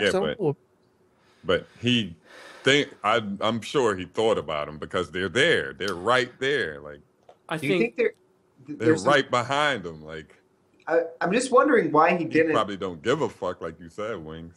But when did he crash it into? If he wants to cause harm, maybe he's not thinking about it like you guys were saying. He would crash it into a building or something. Do you think there's some kind of protocol? Like, if that pilot was locked out, they would have shot him down. Yeah, they would. Yeah. Okay. After 9/11, they would have put jets in the air and they would have shot him down. Even before 9/11, they because where the people who did 9/11 got the inspiration from was there was an attack in Spain about 10 years earlier, which was a small commercial plane flown into a building, and they took the idea from that. And after that, there was I could be completely wrong here, but I think it was by ETA separatists. So the Basque region of Spain wants to be separate, and they had very similar to like IRA-ish separation terrorism going on. I think that's what it was. I could be completely wrong though. After that, everyone is briefed to shoot the planes down that are non-responsive like that. Yeah. Everyone is. which is one of the I just feel tinfoil sorry hat for the. conspiracy theories about 9/11 is And the why pilot weren't they would do it shot without down? thinking about it too. Hey, Like, I mean, like, because the pilot has to make that choice. Then now you know you're shooting missiles that's going to take an airliner down. yeah. It has 150 people that didn't ask to be there on it. Yeah, exactly. I feel sorry for those people that just. "Oh, I'm gonna go see my wife, my husband, my kids. I'm with my kids, and then some dickhead wants to crash the plane because his life is fucked up. I heard it's because he couldn't fly anymore after that or something. He feared he was going blind. That's another part of the story. Is that Jive's right about that? Like his flight license was in jeopardy because he was losing his sight or something like that. Why do you need sight to fly a plane, though? I mean, I understand you need a certain level of sight, but like, why do you need crystal clear? Like, it's not like I got shitty sight, and I can read every fucking instrument you want from Mercedes. Right? Yeah, but I think if it's degenerative, you get to the point where you can't read anything. He kept nine with glasses, like he was. No. If he's getting not cataracts because they can take them out now, but some degenerative. Oh, so he was an older gentleman. No, but some people get Alzheimer's when they're 25. You know, I call him a gentleman. He's an older asshole. He's 27. Yeah, he's younger than me. You know, so it's like, Wow. Wait, he was 27? yeah, Mm. that's fucking crazy. Having I said thought that, about killing him. I thought about killing myself last year, and like, I didn't think about blowing an airplane up. Yourself, Like, right? yeah, myself. I was like, Exactly. I was Although thinking that ain't like, cool, don't do it. But I was thinking like, if I got to do it, I'm gonna shoot myself in the head. And I was like, I only have full metal jacket bullets for my pistol. I might live through that. So it's like that was the thought process. Yeah, So I went out and bought hollow points. Like, do you think if you're working at Mech Glass or something that you would have did something crazy at, I don't know. Well, the only thing you could do with mech glass is you could have put water into the melter. That's pretty much all I could have done. And like, even then, that wouldn't guarantee to kill me. I mean, it would hurt some people. It would hurt a lot of people. It would cause a huge explosion.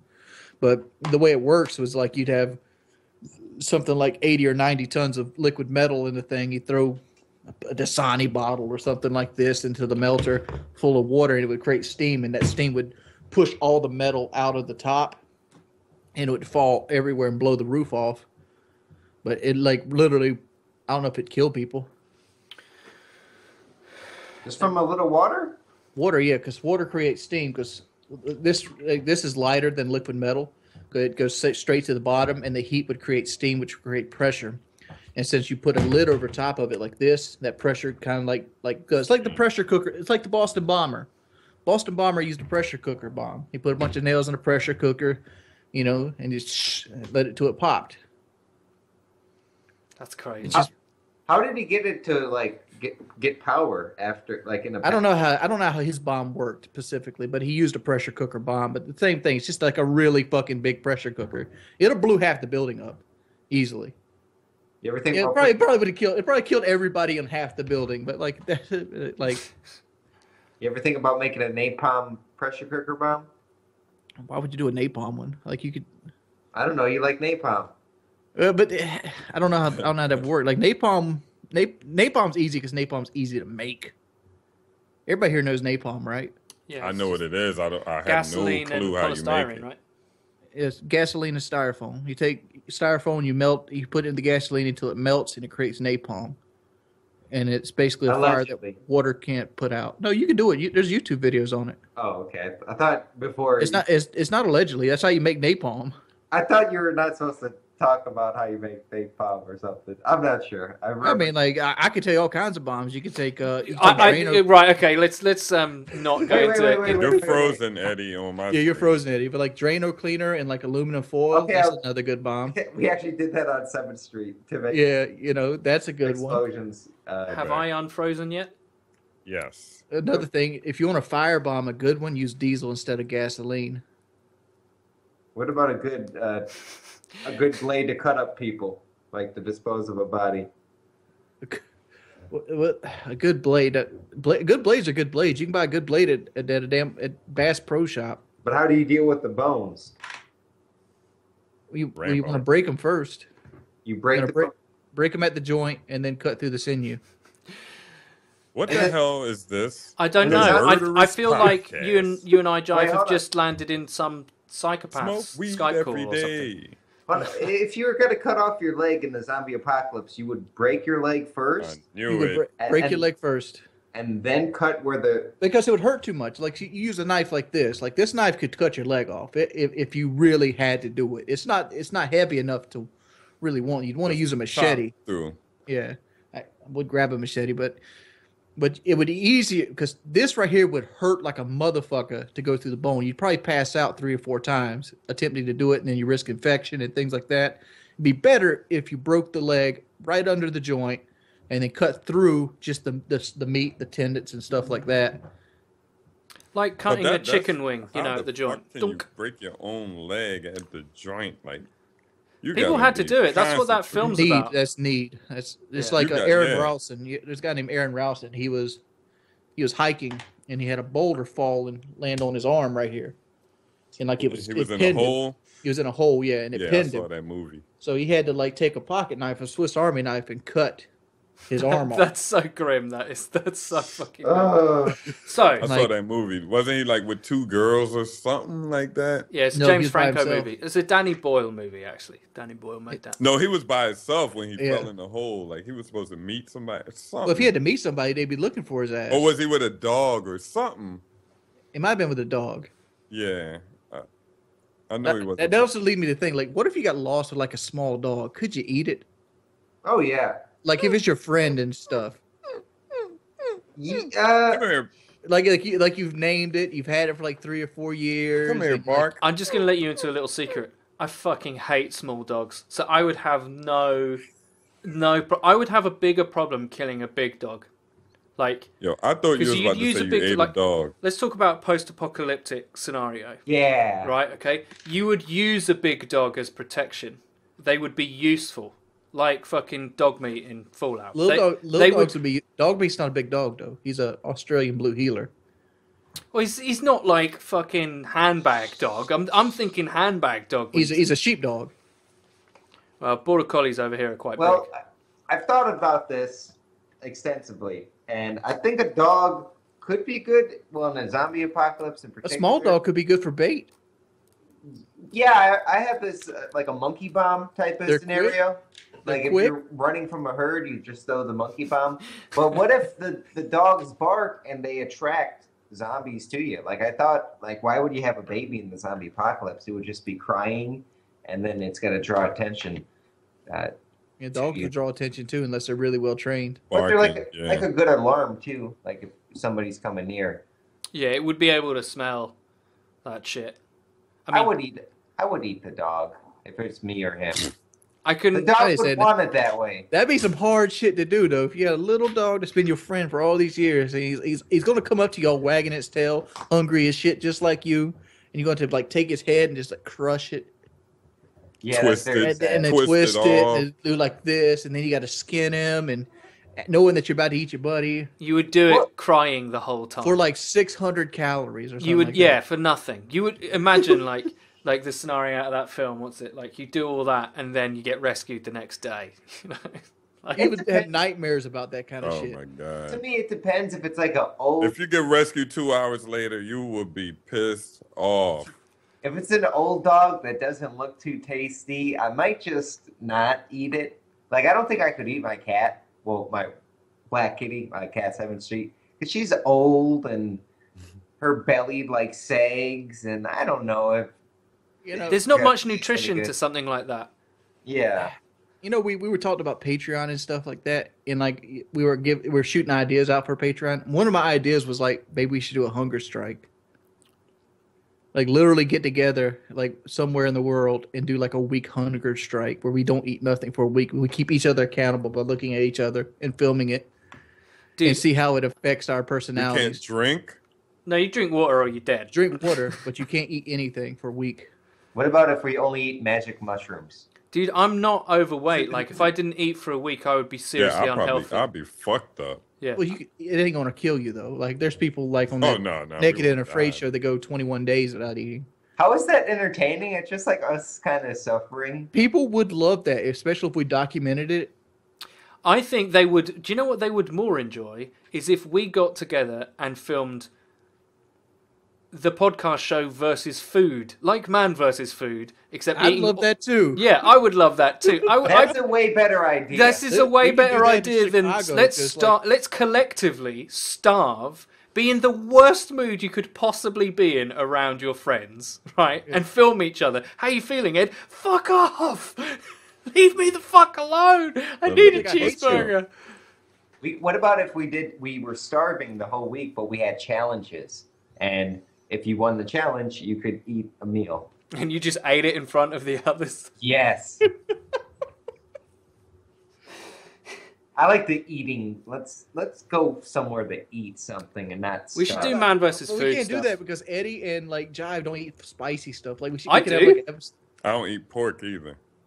I eat spicy yeah, like stuff. Jive's over here. He's like Jehovah's Witness over here. But I don't think we would pick like pork or like something people think about eat it, like- all the time. I think we go to like Chicago and have like the firecracker challenge where we see who can eat the most spicy bowls of chili and shit. I'd do that. That sounds try. really fun. Like, there's a lot of hot dogs. Like Jack was talking about the hot dog circle or The something. Wiener Circle. Oh my God, I'm going there. We Is should there, do like- this. They We said should their do this. We dogs should are the get. shit. We should, instead of just talking about this stuff, we should actually just like set it up, because I'm sure people would love to see those videos. That would be Yeah. amazing. I'd love to do that. I'm totally down. And give us some ideas in the I always say description in the chat. But Give you us gotta some remember it. ideas. Like there's a minimum of $1,000 that's got to go into these things because Eddie needs a plane ticket, a round trip one. Oh, definitely. I It's do more have than I do have 1,000. an American passport though, so there's no visas or time restrictions. I'm just saying, but that's like a $1,000 plane ticket for like a round trip coach. No, you can get. I could go to like. Depends what time of the year, but I could get it for about £300, so $500. So Eddie, you need a passport I to come could to get Chicago? you a ticket. Would I need? Would I would need one to leave Britain. Yeah. That was just a little joke at Redemption's expense. All right. Well, I never. My first time ever hitting an airplane was my only experience was going to L.A. I actually thought the same thing for a while too, because like when you don't know about like a situation, you kind of overthink it, or you don't know what to expect going into it. What kind of plane did you go on, Wings? Well, the first one from Myrtle Beach to Atlanta was a small propeller prop plane, and then the one from Atlanta to L.A. was a 787. Ah, that's a big plane. Very big plane. And like I got into almost got into a fist fight when I got on that plane because I sat next to an older white dude that was upset that he paid like $700 for his ticket and he had to sit next to me, and I kind of like spilled into his seat a little bit. Mm-hmm. And like he got all upset at me and red in the face and wanted to act like he wanted to hit me and stuff. And you know me, I'm confrontational. I'm like, motherfucker, do you think I chose to pick this seat? I didn't buy my plane ticket. Somebody else bought my plane ticket for me.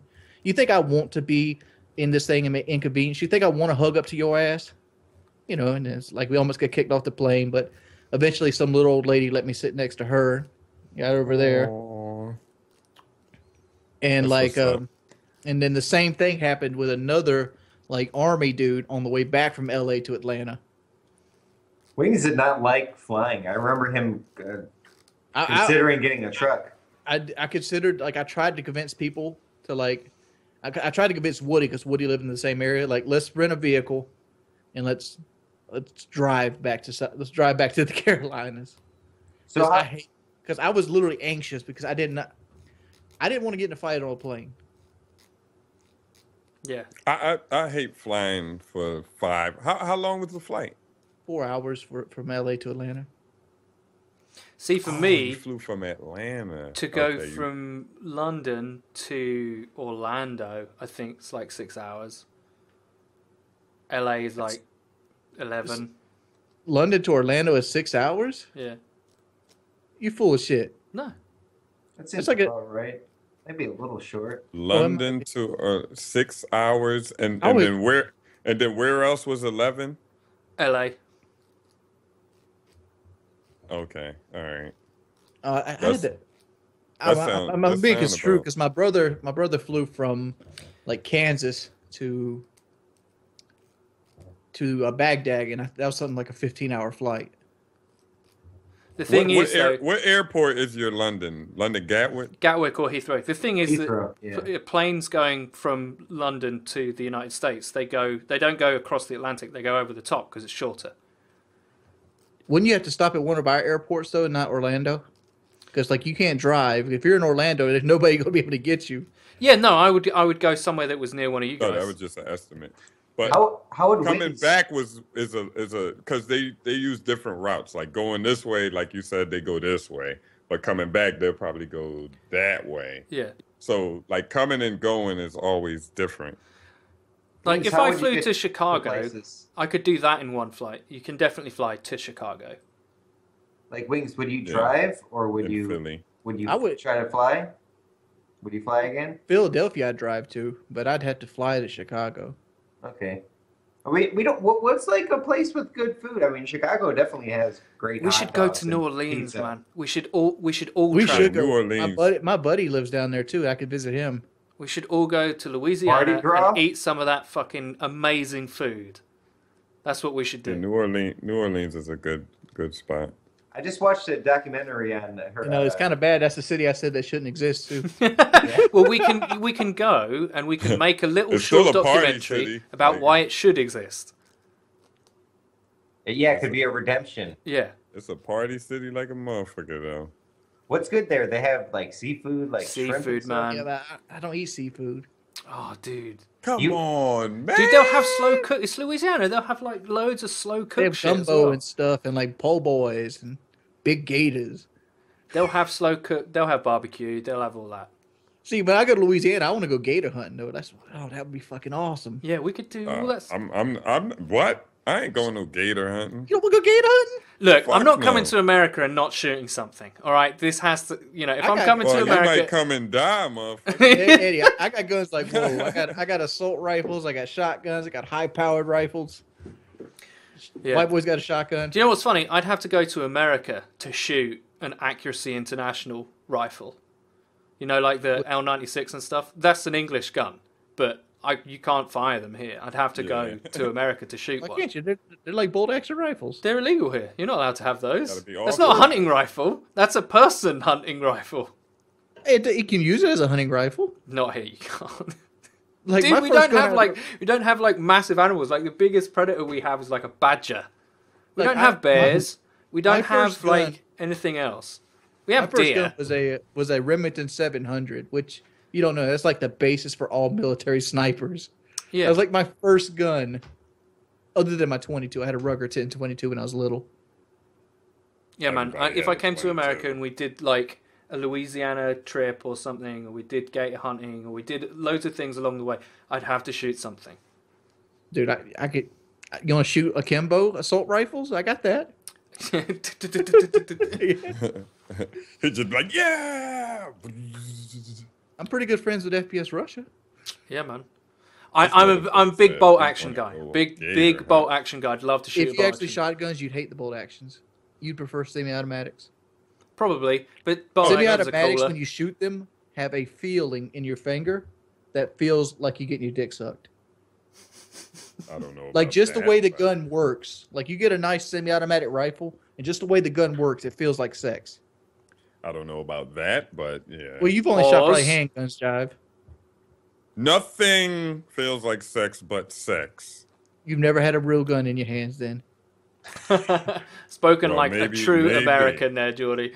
I'm just saying, like, Well, maybe when you got to take a piss and you. if you have like a Fucking light rush into the machine bathroom, gun that and you feels could good. shoot it indiscriminately, it's better than sex.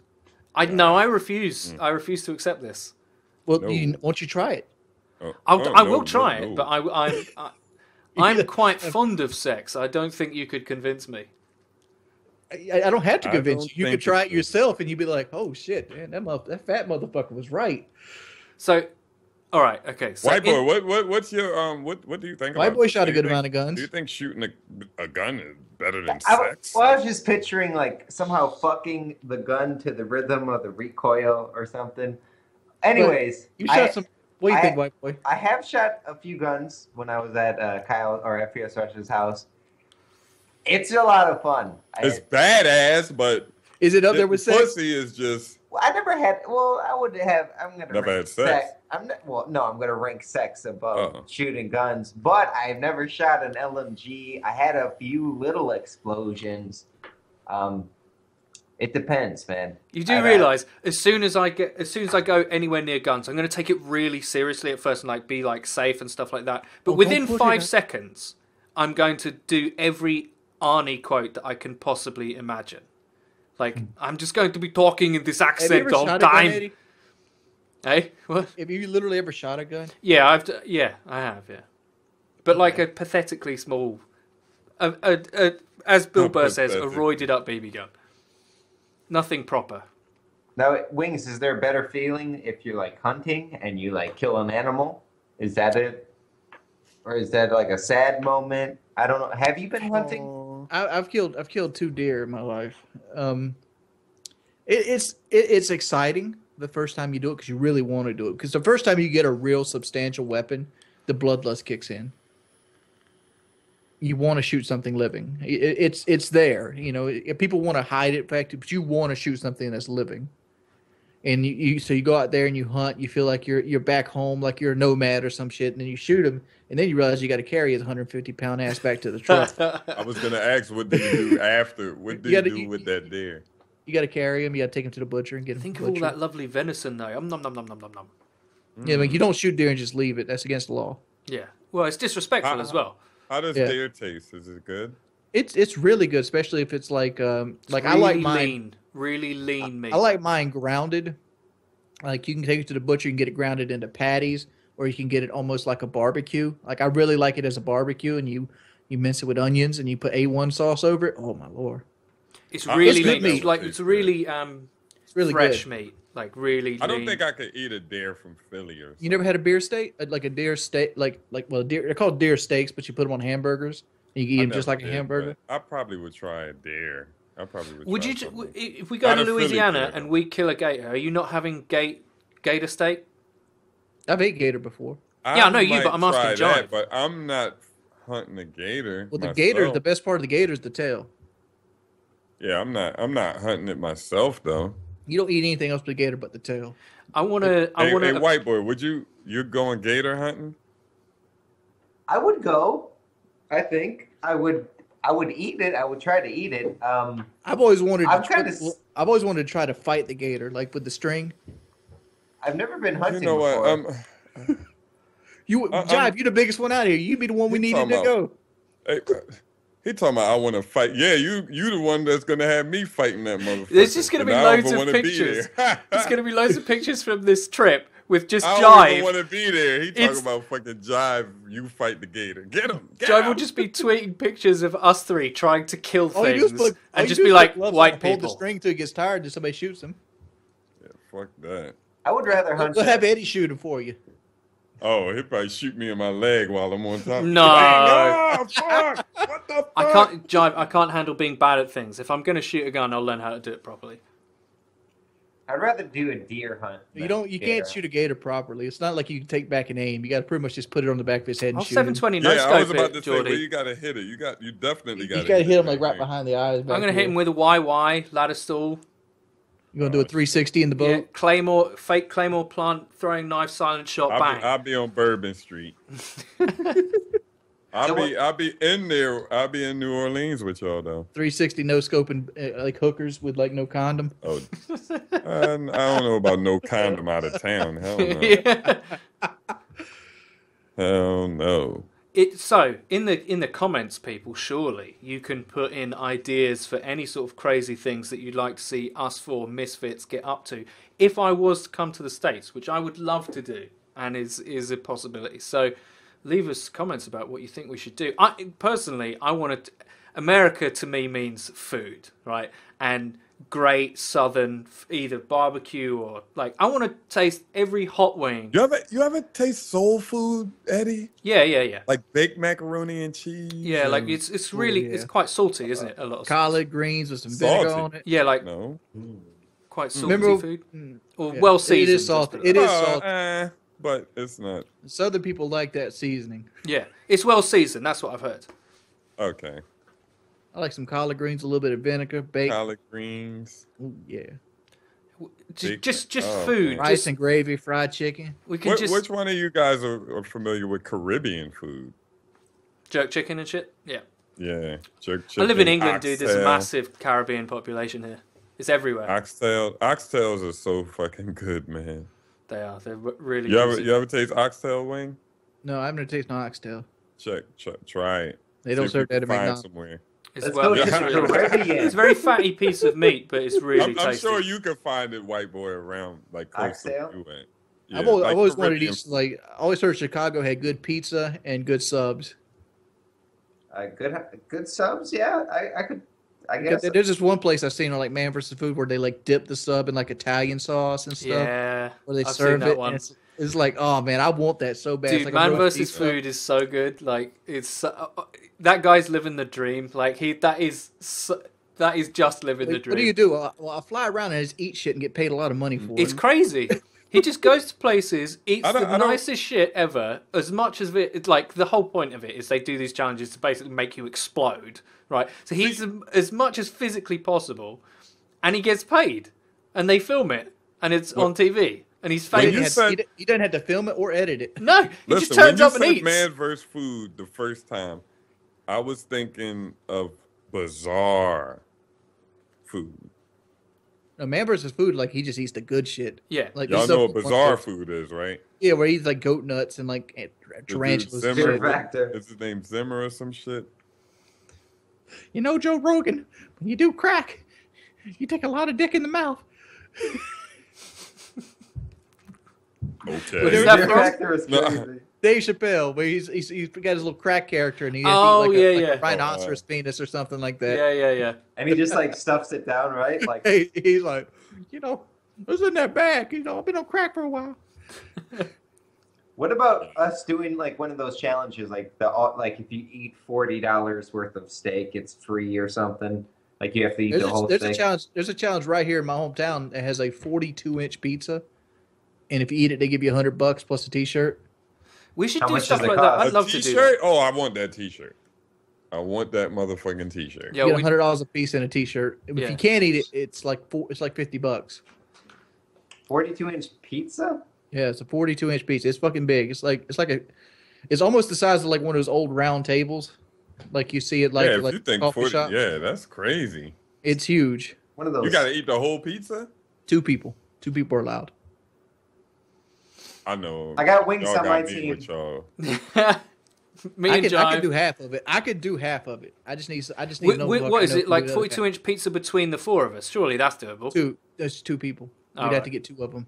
You got to have the Black Widow. Is that her name? The Chinese, not Chinese, but wasn't she like Asian?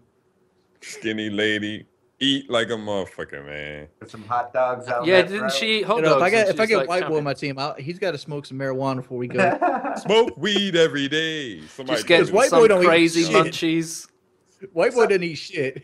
Well, sometimes I'll get on a roll, but yeah. What about since you bring it up, would you ever do like a Colorado or a Seattle? I trip? don't smoke drugs. You I don't would. smoke? I'd love to go to Seattle. I want to go to Hendrix's grave. I wanna go to Jimi Hendrix's I wouldn't be grave in against the Seattle. contact high, but like I won't do it myself. Okay. That would be Okay. like if we went to Seattle, I would be straight at Hendrix's memorial. Seattle's really nice. We go for PAX, or we used to go to PAX. That's when me and Kelly started dating. Is PAX Seattle, but yeah, they got a lot of good food too. A lot of good seafood. Yeah. And stuff. My ex-girl was watching one of Kelly videos one day. Yeah. Like She, just the randomly. Sims, yeah. She just randomly picked the Sims video and it was K-pop. Yeah, she's I'm like, I know her. She's like, no, you don't. I'm like, I know her for real. she's huge in the Sims community. There's just like a new patch or a new thing coming out today. Yeah, she likes the Sims. Anyways, that is like a girl game because I can't just play the Sims. Yeah, I Like, couldn't be bothered with that kind of thing. I'm like, no. Girls love it. I look at all you those women because none of y'all play Bloodborne. I don't have a PlayStation. I don't even know what That's that your is. choice. You made Yeah, poor that's true. decisions. Let's not go into my console history. again. My console. What happened to your other Xbox? I sold it and then I bought it again. Did you keep it at least? No, it's gone. What'd you do with that? Did you have to eat a steak or something? Dude, I literally, like the first one, I pretty much rage sold anyway. And then the second one was even worse. Rage sold. I did. I just marched down there. I was like, take this off me. I hated it so much. Like I don't understand. Like I've been upset at shit. I broke stuff. I broke controllers. I threw stuff. Oh, we know. I've never unhooked the shit and took it down to the local shop and be like, can you please get this?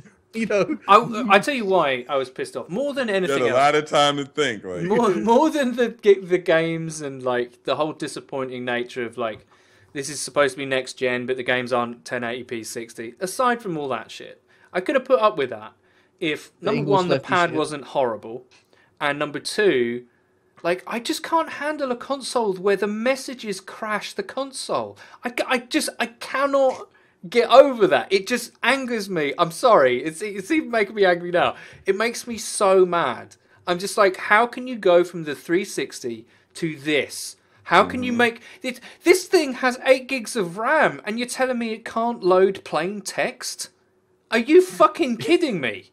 I was upset when the chat was worse than the 360 because I got my Xbox One and I hooked it up and I'm like, all right, cool. I can play my Xbox buddies. I started inviting them to the chat, and it's all like, "So, how you doing today, Wing? Yeah."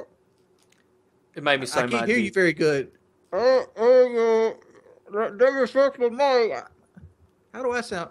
You sound kind of muffled. Makes me so mad, dude. I don't even want to talk about it. yeah, like you sound the same way to them. Like we can't hear you. They can't. You can't hear them. And It's probably none of got y'all better. know what y'all saying. It's Oh, probably I heard it got way better. But like at this point, I'm like 5 updates behind, so I literally would have to like watch the Lord of the Rings trilogy to even like update my Xbox 360. Yeah, because my each Xbox update One. isn't small; it's big. It's like gigs worth. Yeah. And I'm just like, I literally I unplug everything like if I'm not using it. So I turned my PlayStation on today, and I did an Advanced Warfare challenge, and I had to like wait because it was updating every fucking game that I had digitally on my console. Every game, and it updated to like I hate Sony 2.50 or something. I hate now that on console you can buy a game in a store and you come home and you have to wait to play it. Drives me mad. Some games. Most games have a patch post launch. Disc. Yeah. Like you have to install them. Takes forever. And then Well, that's what I was saying. Some games you don't have to install.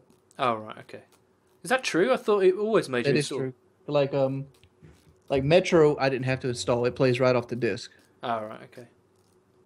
Good. What other games I didn't have to install? Diablo 3 I didn't have to install. It played right off the disc. But it's just a way. It's like cloud computing. Some people like design their game around having like the system help run it. Yeah. I fucking downloaded Watch Dogs. No, That's probably one of my worst gaming mistakes ever. What's the worst gaming mistake you ever made? I downloaded Watch Dogs. not playing Minecraft. I tried Minecraft and I did have like the fake version. Everybody said buy the real version, and you know maybe I have more fun. Oh, you still got it? I don't trade games in, but like I'm looking at the case and it goes PS4 exclusive edition, and it goes includes 60 minutes of exclusive gameplay. I don't even know if I played the game for 60 minutes. Exactly. Wow. Worst gaming mistake.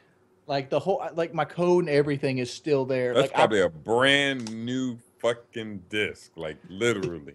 How much do you think, if you go to GameStop, how much you get for that? I don't know. It's Look at got that. literally no scratches on it.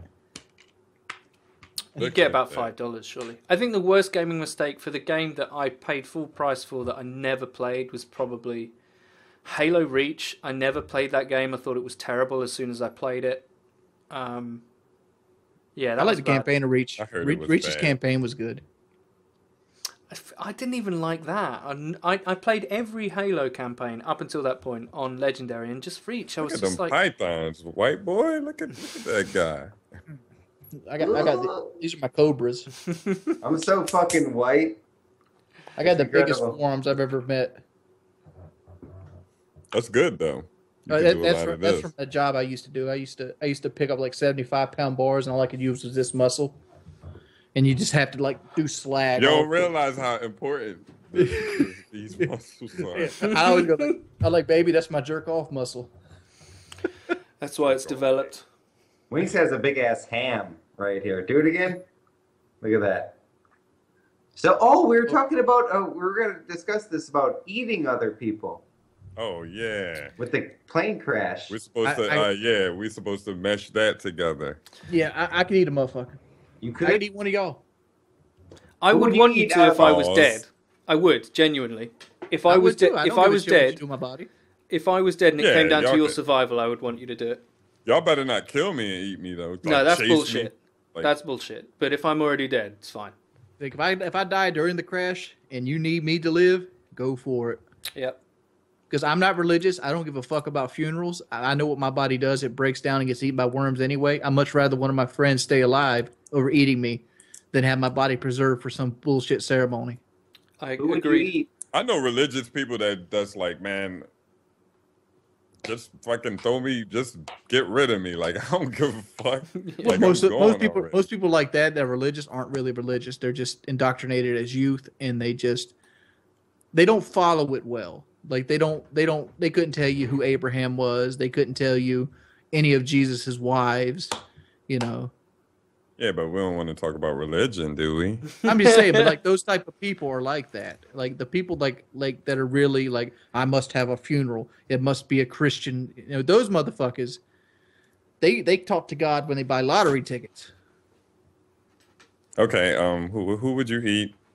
Who would? Who would I eat here? Didn't we say who would you take with you or something? No. So the topic was like, it was a very dark piece of humor. If you're this German flight guy and you want to kill yourself, who would you absolutely want on that plane? If you were going to take yourself out, who would you want to also be a take YouTuber out? or like a celebrity? Anyone. or Anybody. It could be somebody you hate down the street. Like, let me answer mine. Bush. I'll buy Bush a ticket. I'll buy Bush a ticket. He going. It's on me. Yeah. First class and everything. Definitely. Seriously. Mine would have to be like, I was sort of thinking like, who would I kill in my life that I hate vendetta wise, like who I hate on YouTube. And I'm like, that's just personal pity shit. I need to kill somebody that's going to better the world. Yeah, I need to make a difference here. Yeah. So I was thinking like Lindsey Graham.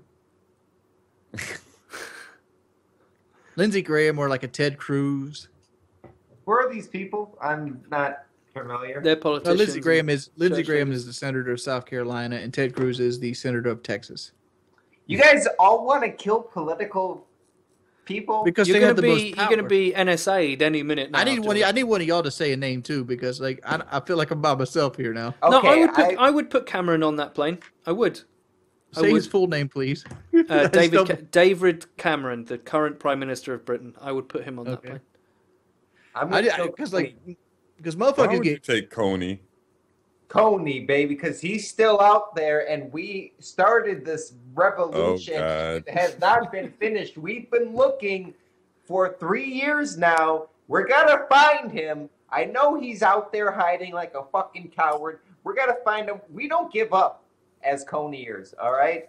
So I'm taking Coney, driving him straight into the fucking side of a mountain.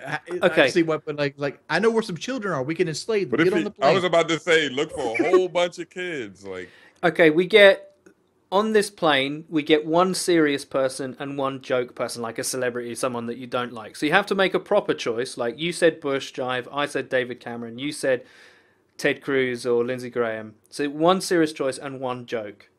Because if it's me, I'm taking this for the team. Bieber's got to go. He's gone. He's on that plane. He's gone. I knew Bieber was going to be one of them. That's why I was like, you talking about celebrities also? Probably I can't do this not being serious. I'll probably take Chief Keef for fucking wrap up. Yeah, Chief Keef, like one of those real bad rappers that's getting famed for dumb shit. I'm gonna go back right down the line with you. And who is the guy that Bill Gates wanted to get out the rap game? Oh, yo, Young Thug. Oh yeah, he's a freak. I think you Bill, would do a Bill lot. Gates. Bill Gates offered Young Thug $9 million to stop rapping. 9 million. $9 million to stop rapping. The Wouldn't that be Bill so Gates. cool? What was that legit? I don't know if it was legit or not, but I've seen it. That's a great joke. I saw that and I'm like, wow. Wouldn't it be I would great to take have it. that fuck you money? Oh my god, that'd be Great. Bill Gates is a billionaire, you know. I would have took that deal. 9 million. 9 million. Fuck I would have. that. Hell yeah, son. Like Young Thug. Oh my god, his music's so bad. Like who listens to this and thinks it's intellectual?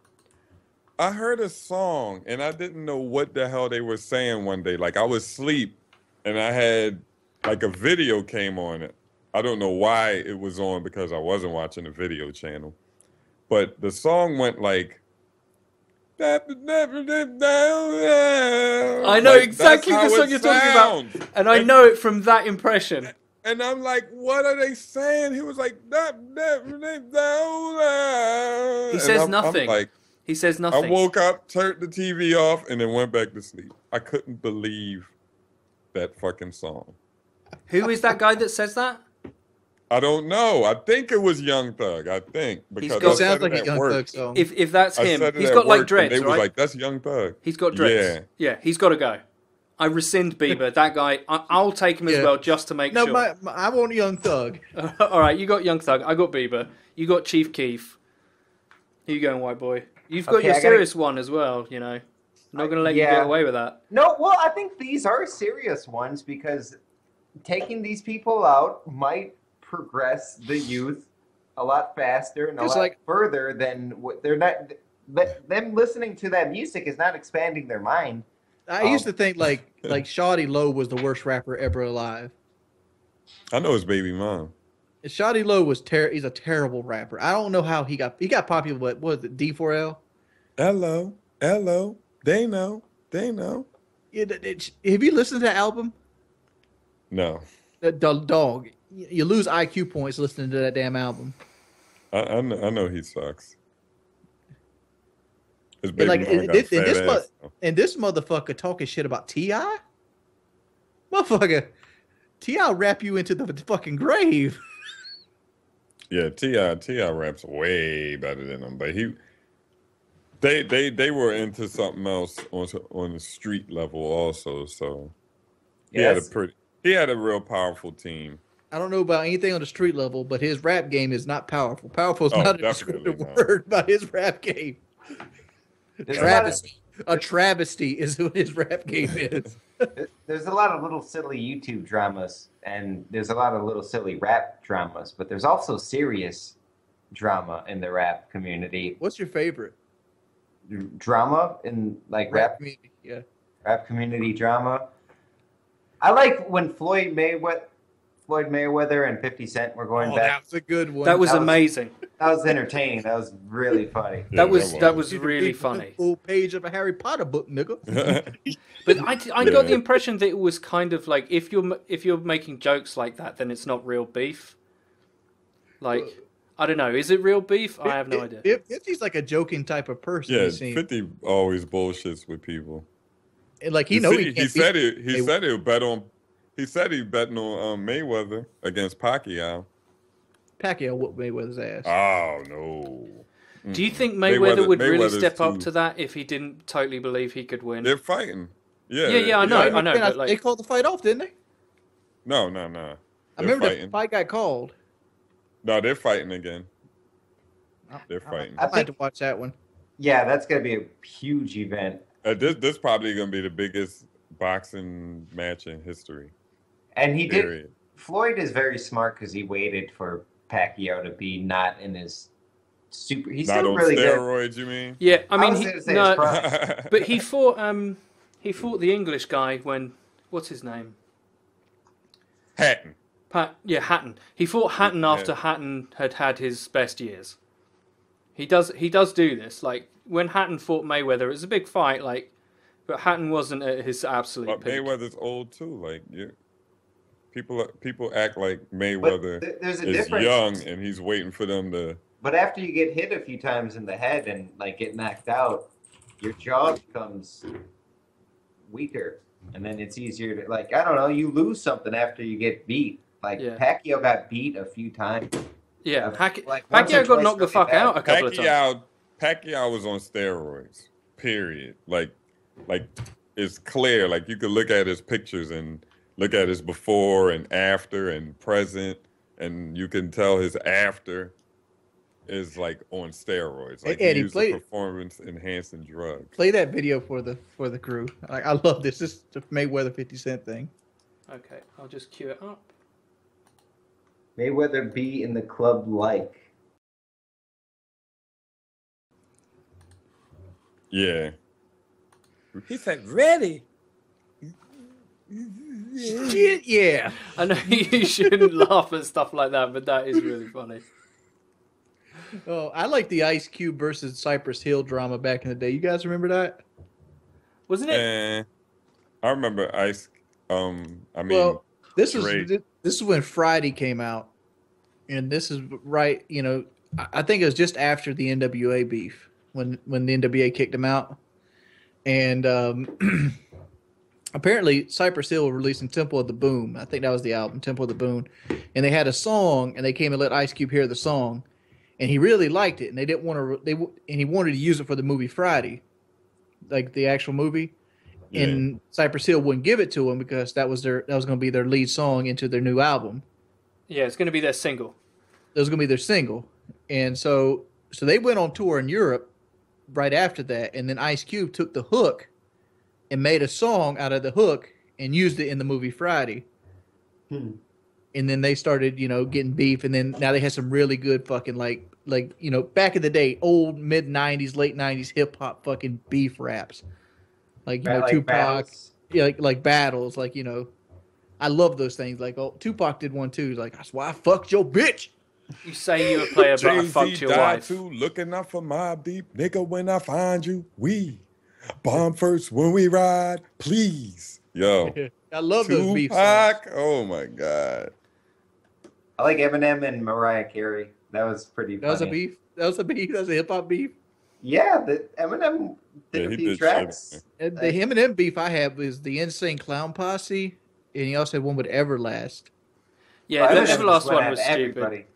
Hey, White Boy, didn't she make a song called Obsessed With Me or something? Because she made a song addressing it, like, why are you obsessed with me? Some shit. And then Eminem, it was good though. Eminem responded, I think, with like little blurbs and blips of Mariah Carey like leaving voicemails to Eminem, like being all sexual and stuff, and he said he was going to release those if she wanted to continue. Shit. And then he would just Eminem always like throws a diss at a celebrity, and it's always really clever and really funny. I like him for that. I would take it as a compliment if I got a diss from Eminem. It would be like, because when you're in the entertainment industry, I don't think you can take this shit that seriously. Like, I don't think you can. I think you've got to have a sense of humor about yourself.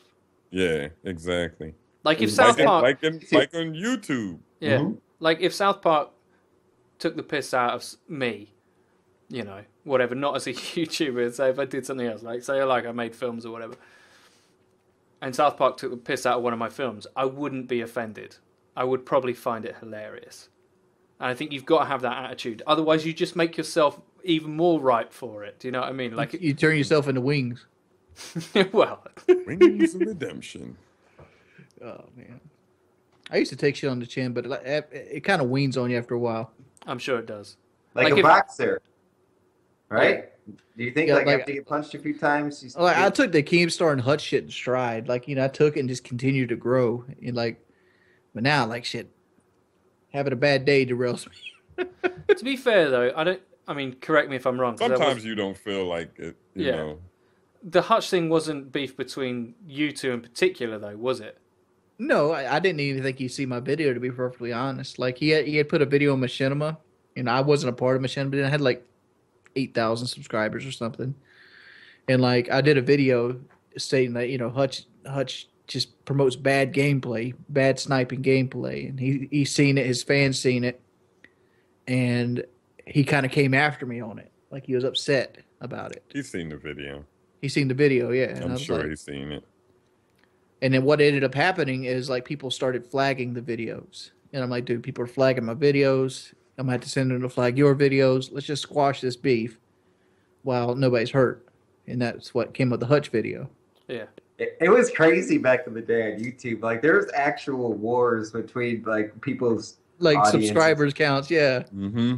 It was Yeah, your sick. audience. I think your audience, even when you had 8,000 subs or whatever, your audience was just stronger back then. They were like when I had 8,000 subs, I had like at least 7,000 views on a video. Mm-hmm. Like, like that's the your boy Biblical Reaper is going to have that fallout too. Because once you start growing exponentially, and people don't give a fuck about you, they just care about the game that you're playing at the time. They become dead subs quick. Yeah. If you say something that starts to annoy them and stuff, Hard 8 had that kind of viewership. Like his sub count to his views used to be retarded. Like his sub count to his views used to be like right there. I mean, for me, like after I stopped doing Call of Duty, even if I do a Call That's of when Duty you fall video, off. my Call of Duty videos do a lot better than just any other video. But Me too, Yeah. but I don't even care because Call of Duty is so fucking bad right You got to now. do stuff for yourself eventually. You can't keep Yeah. submitting yourself to it. Like that's exactly, like MLG guys. How do they fucking do it, dude? 8 hours because a day. of lo- Advanced they Warfare. genuinely love the game, I think, and they're making Ugh. serious But money. they don't like Advanced Warfare. They do not. That would make I that would talked to make a me lot of them, suicidal. and Yeah, they but say I Advanced think the Warfare money is ass. would and the fame. Oh, you know, yeah, that these guys drives are you. That genuinely gives you the famous. drive. Like Nade Shot and Scump are genuinely famous. Not so like this is another thing about COD Champs. Like the reason why the viewing things were down because Optic went out early, right? So the viewing figures are always down when Optic go out because that organization dominates the marketplace and their players are more famous. So like Scump and Nade Shot are fucking famous, dude. Like they have real life celebrities calling them up to play Call of Duty with them. They Like need to try to They need to try to get a Counter-Strike team. well, Optic. yeah. Envy did it. Yeah, Optic. I said this. I sent Hex a tweet. He'd never fucking see it from me, but like I said, "Yo, Hastro's stolen a march on you, dude." Like he bought the best team in the world. He bought LDLC, and they're like the number one. And there's one other team that are really good called Ninjas in Pajamas, but he bought the top roster. And it's now Envious. They're now just known as Envious in a sport that's way more prosperous than COD. Like Hastro just dipped. It's like, bang, I'm out. Yeah, he's like during. He used to. I think Haster went to every single COD event and like MLG event, and now he's not. He doesn't really care too much about it. It doesn't seem like he tweets about it still, but he seems to be more passionate about CS:GO nowadays. It's a bigger sport, dude. There's way more money in it. Like as an organization, their turnover will be much higher now. He's like their face, though, right? I'm Astro. Yeah, he's the face. Yeah, he's like their spokesperson. Oh, is he not the owner? Nah. Just don't read the stuff in the. Just read the stuff in it. Don't repeat it. I'm surprised Optic didn't take a League of Legends team. I know this guy named Nightblue. He's a really popular League of Legends player. He put like Optic Nightblue for like a joke. I thought it was gonna amount to something, but it didn't. Yeah, like they need to. I think Optic needs to expand. Yeah, if they do that, COD's doing all right, but and he's definitely going to make more money. It's like not. I wonder how it exactly works. Like it would be interesting to own an esports team. They'll have, much like other sports, you know, they'll have TV deals with the people that broadcast it. They'll have hardware sponsorships from PC manufacturers, gaming peripherals, you know, people like Razer, people like SteelSeries, whatever. Yeah. They'll have endorsement agreements with them. They'll, you know, they'll get a share of the prize pool, all that kind of stuff. I And got if you a buy the question. best team, guess what? You're going to get a bigger cut of the winnings. I got a question. Like, what do you guys think about baseball? Like, do you think it's going to die out? Nah. Baseball, I don't Like- think it's gonna die out because it's like America's sport, but I have no interest in it. I'm looking at it this way. Like, I've watched baseball. I've been a baseball fan since '95. Well, even before then, but like at Major League Baseball. And Pardon me. the stadiums are getting empty. Definitely. They're getting empty. And it's scary empty. Like back in 94, 95, when baseball had the strike and then the fans went on strike. You remember that, Jive? When the Yeah. fans went on strike? And you'd be on Sports Center and you see these home runs hitting the bleachers that have nobody in it. Nobody in it. Yeah. They're getting that way again. It's They like need- that, yep. They need steroids introduced back into it. I think steroids needs to be Or introduced back make into the baseball field again. smaller. Bring the stands in. Because like baseball So was it'd be fun more when home Sammy runs. Sosa and Matt McGuire was on that home run wreck. Like Yeah, Barry Mark Bonds. McGwire. I know you guys don't care, but I hate the fact that people discredit Barry Bonds. I hate the fact because he took some steroids. And you know how good he was before steroids? I mean, he was that's why a they're mad. 400. He was a 400 guy before steroids. He had I think 400 that's home why runs, they're mad, though. stole 400 bases. He was a Hall of Famer before he touched steroids, and he got upset because Sosa and Bonds are nowhere near the caliber player Bonds was. You know, Sosa could only hit home runs. He struck out a fucking lot. He was just a power middle, and McGuire was just a first baseman that couldn't field, but he could hit a home run. Yeah. But Bonds was the total package. So Bonds like, fuck this. He puts on 30 pounds of muscle, comes back in 2 years later and breaks McGuire's record. Bonds, in my opinion, is the best hitter in baseball history. Yeah. I don't care how much steroids you took. Steroids doesn't help hand-eye coordination. Steroids don't help you hit a baseball. You might be, well, that makes the bat speed faster. It isn't that much better. Bonds was a fucking monster beforehand. And when Bonds put the muscle on, I've never seen a person in baseball pitchers avoided more. You get around 650 at-bats a season. Bonds got walked 210 times one season.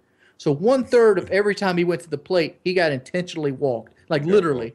They like, we're not facing him. So he hit 73 home runs when he only seen 2 good pitches a day to hit. That's crazy. That's crazy. That's crazy. Like, he put up crazy stats. Just man. as a, like I'm English, whatever. I actually really like baseball. I think it's a great sport. And I'd love to go to a game. Like, I don't understand why the stadiums are empty. Maybe the tickets are too expensive.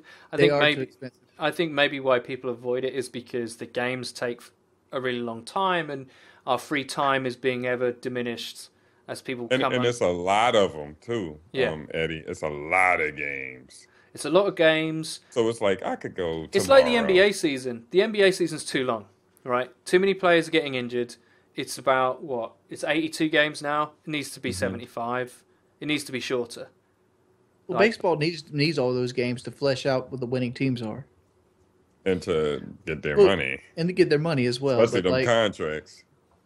I But like that's why baseball. people aren't turning up, because the games don't mean anything. I think baseball needs to work on becoming faster.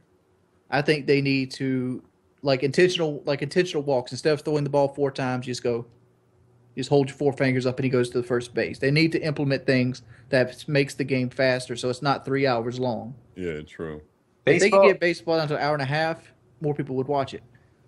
there's an episode of Futurama about trying to make baseball more entertaining, and it's basically turns into a pinball machine. It gets like there's lights everywhere and bouncing balls.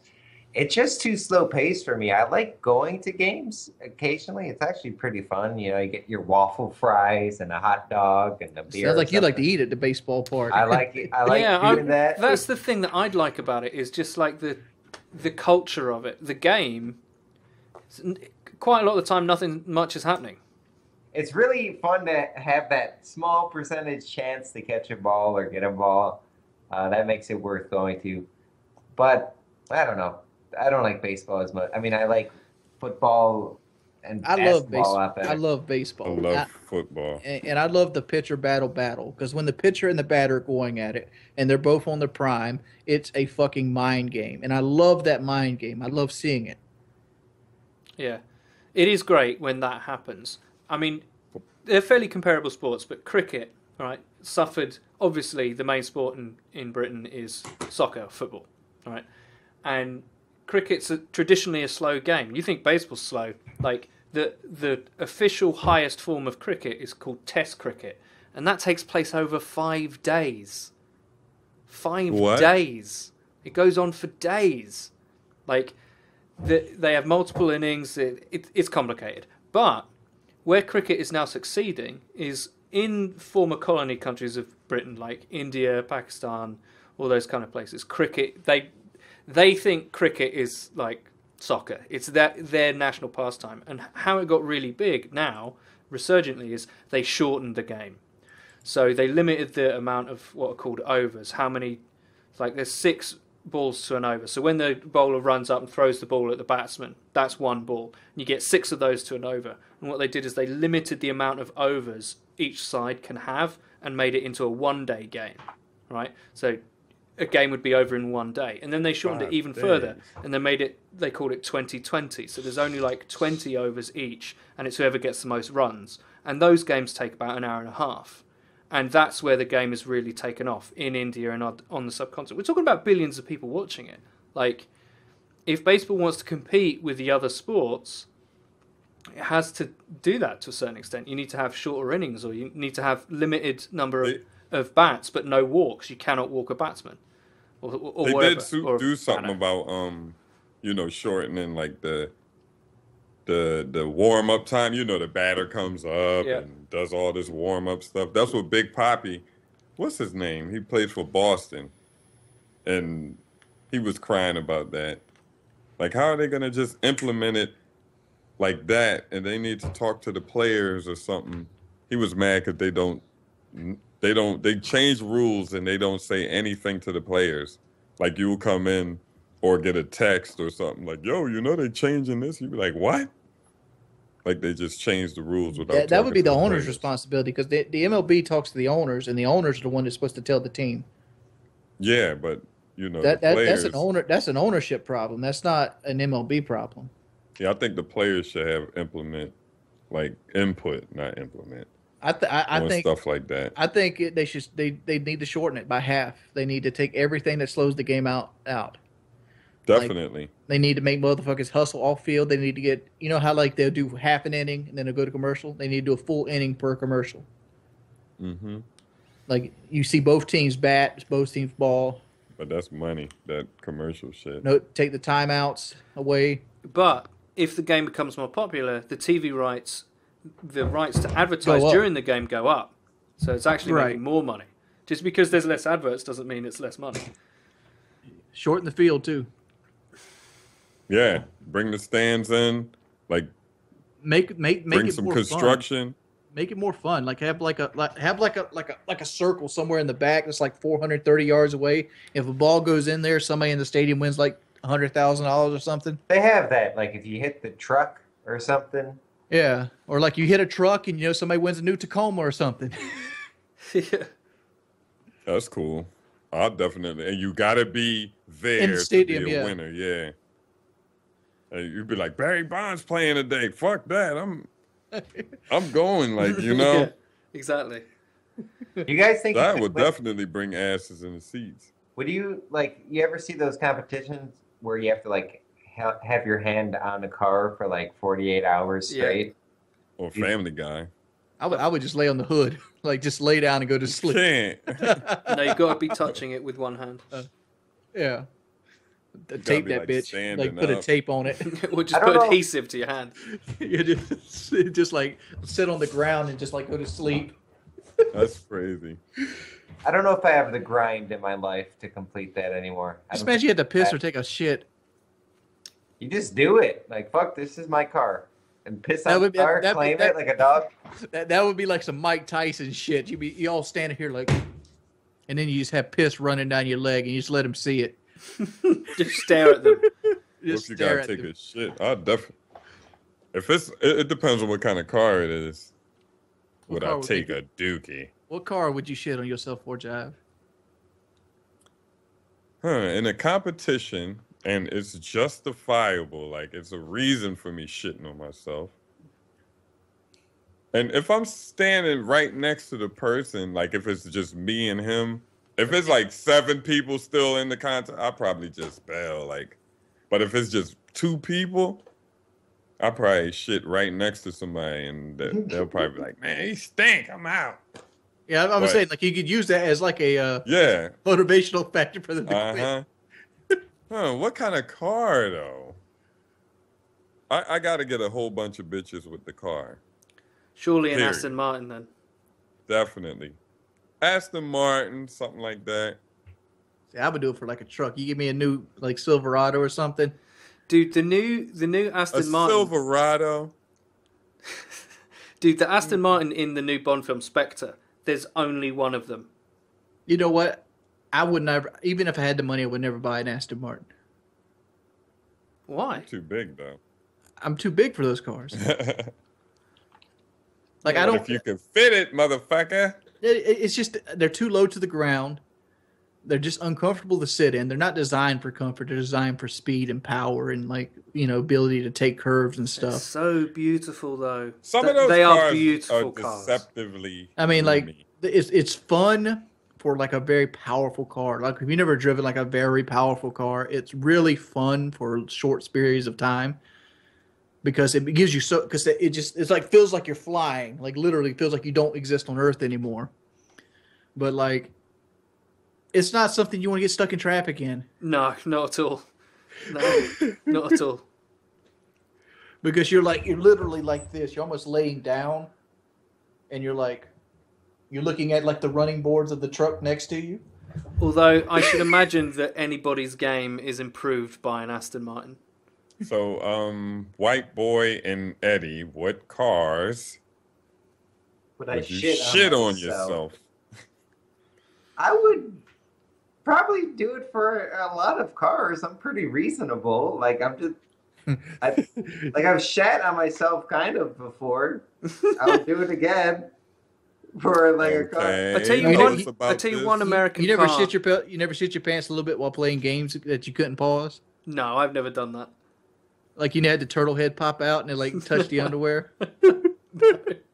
I've never taken it that far. Gross. I mean, I got drunk and shit like the bed before. I mean, I would do it for not that. Like you just have to take a nice shower and you're okay. Yeah, but it's not just on TV though. You got motherfuckers filming it. Like, do you have to? What if you shit yourself and then there's like 14 more hours of like shit? That's the thing. Like, what would it take for you to do that? To keep this? Okay, that's gonna be a little bit more. Yeah, it ain't like you shit on yourself. You're the winner. Nah, you gotta have shit on your leg. No. Here's the stipulation. You've got to shit yourself and then drive yourself home in the car. Ooh, I'll probably wear a pamper to that competition, like a fucking. I don't think they allow that. No adult diapers. They won't know. I fucking have a pamper on under my jeans. I tell you one American car, crib. probably the only American car that I really like the look of, and it's a fairly cheap car, but it's like I love the Mustang. I think it's a beautiful looking car. It's an America in a car form to me. It's like a muscle car, sounds great. Camaro. No, I've always preferred Mustangs over Camaros. Camaros are good looking, but Mustang. Yeah. I prefer the Mustang too. What's the bigger Camaro? I forgot the name of that shit. It's like a Camaro, but it's bigger. That you gotta give me a little bit more than that. I can start naming like GM cars. It's fairly new. They just started making them. There's the Camaro, and the next step up's the Corvette. Nah. I like the Stingray Corvette. You guys like that? They just came out with it. My favorite Corvette's a Z06.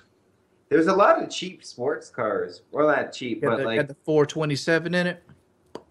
There's a lot of really fast cars, and they're really nice cars that have been coming out the last few years that aren't super expensive. It's called a Challenger. That's not a Camaro. That's a Dodge product. I know, but it looks like a Camaro. Challenger looks like a Challenger, dude. It's based off the 1970 Dodge Challenger, made famous by the movie Vanishing Point. God, that's a But good looking car. it looks like the new Camaros though.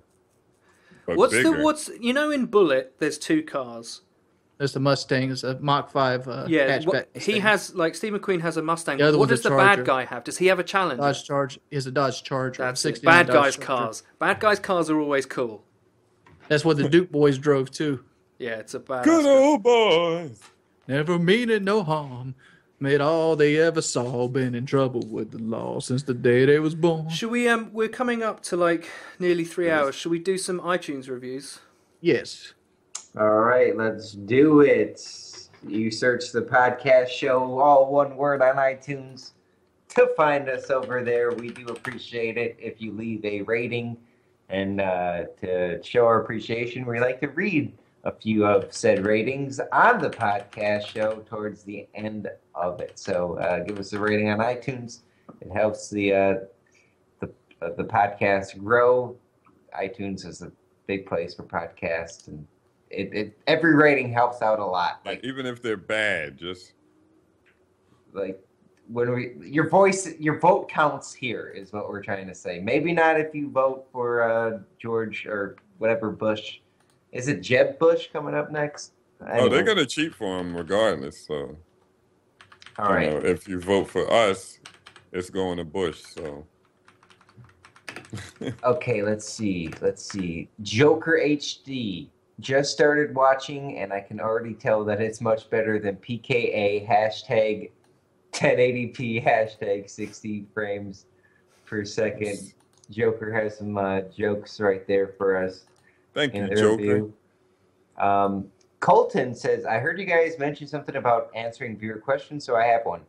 I'm a junior in high school with above average looks, and sometimes I get hit on by girls, and I end up liking them, and we talk for a while, but nothing ever happens. So I guess what I'm trying to say is I'm scared of rejection. So how would I overcome that? P.S. Love the podcast and Chive's upbeat tempo. Keep it up, guys. Pull your dick out. But, Real rap. When you're in high school, I learned the hard way. You have to be nice. Just be nice to all the girls. It doesn't matter if you. Because I'm telling you from experience, when you grow up, these girls, the ones that got titties now and a nice ass, they're going to be bigger. They're going to just be bigger. Every girl that had titties and a nice ass when I was in school are bigger girls now. And the girls that you didn't really pay attention to. You know, the girls that you didn't pay attention to, the skinny ones, and ew, Carla's ugly. Bad as shit now. Like they look good as fuck. And then when you want to talk to them, when you grow up, you got your confidence, you want to talk to Carla, but you were being mean to her in school. Like you were being mean to her in school, and she remembers that, and she like, nah, I don't really want to talk to you. But that really didn't answer your question. But just be nice to every girl. I'm telling you. Yeah, my advice is don't break any hearts. well, he says he gets hit on by girls, and, Yeah. and he ends up liking them. He wants to get in their pants. He wants to know what's Yeah, the he key to wants getting in their pussy. pants right now. What me and Jive are saying is, don't worry about that so much now. Worry about them when you're a little bit older and they're Exactly. really. No, really no, hot. he's a junior in high school. This is what he needs to be worrying about is getting that pussy right now. And what I'm So being nice to him definitely gets the pussy.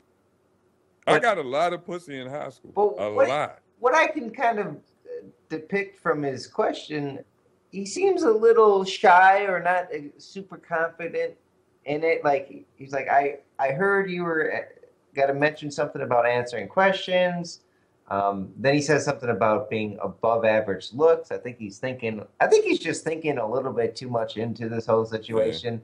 He just has to be natural, just be their friend, not their friend, but I don't know. Be their friend. Like literally, if you see a chick by herself, speak to her. Hey, Tamika, whatever her name is. Hey, or even if you don't know her name, you see her, just say, hey, how you doing? She'll remember that. Trust me, she'll remember that. Oh, that's the guy that spoke to me. Just speak to her. If you make eye contact, hey, hey, and then she'll eventually, hey, I'm so and so. If you're shy, and the chick comes up to you, talks to you, you're gonna talk to her. You're gonna be like, oh, hey, yeah, I'm so and so. I've been seeing you around, and that sparks a conversation right there. You're gonna get pussy. I feel like a lot of guys are. I mean, I know I was really shy in high school, and especially when like a girl came up to you, that's most of the work right there already done. Uh-huh. Because they're interested in you. Like I feel like a lot of guys in high school aren't super confident, and they're like, I don't want to talk to because they overthink it. I think like this guy is. Even now when you're out of school and you're older, I was talking to this girl the other day, like social media is such a blessing for people that needs to get pussy. Like social media is such a blessing for that.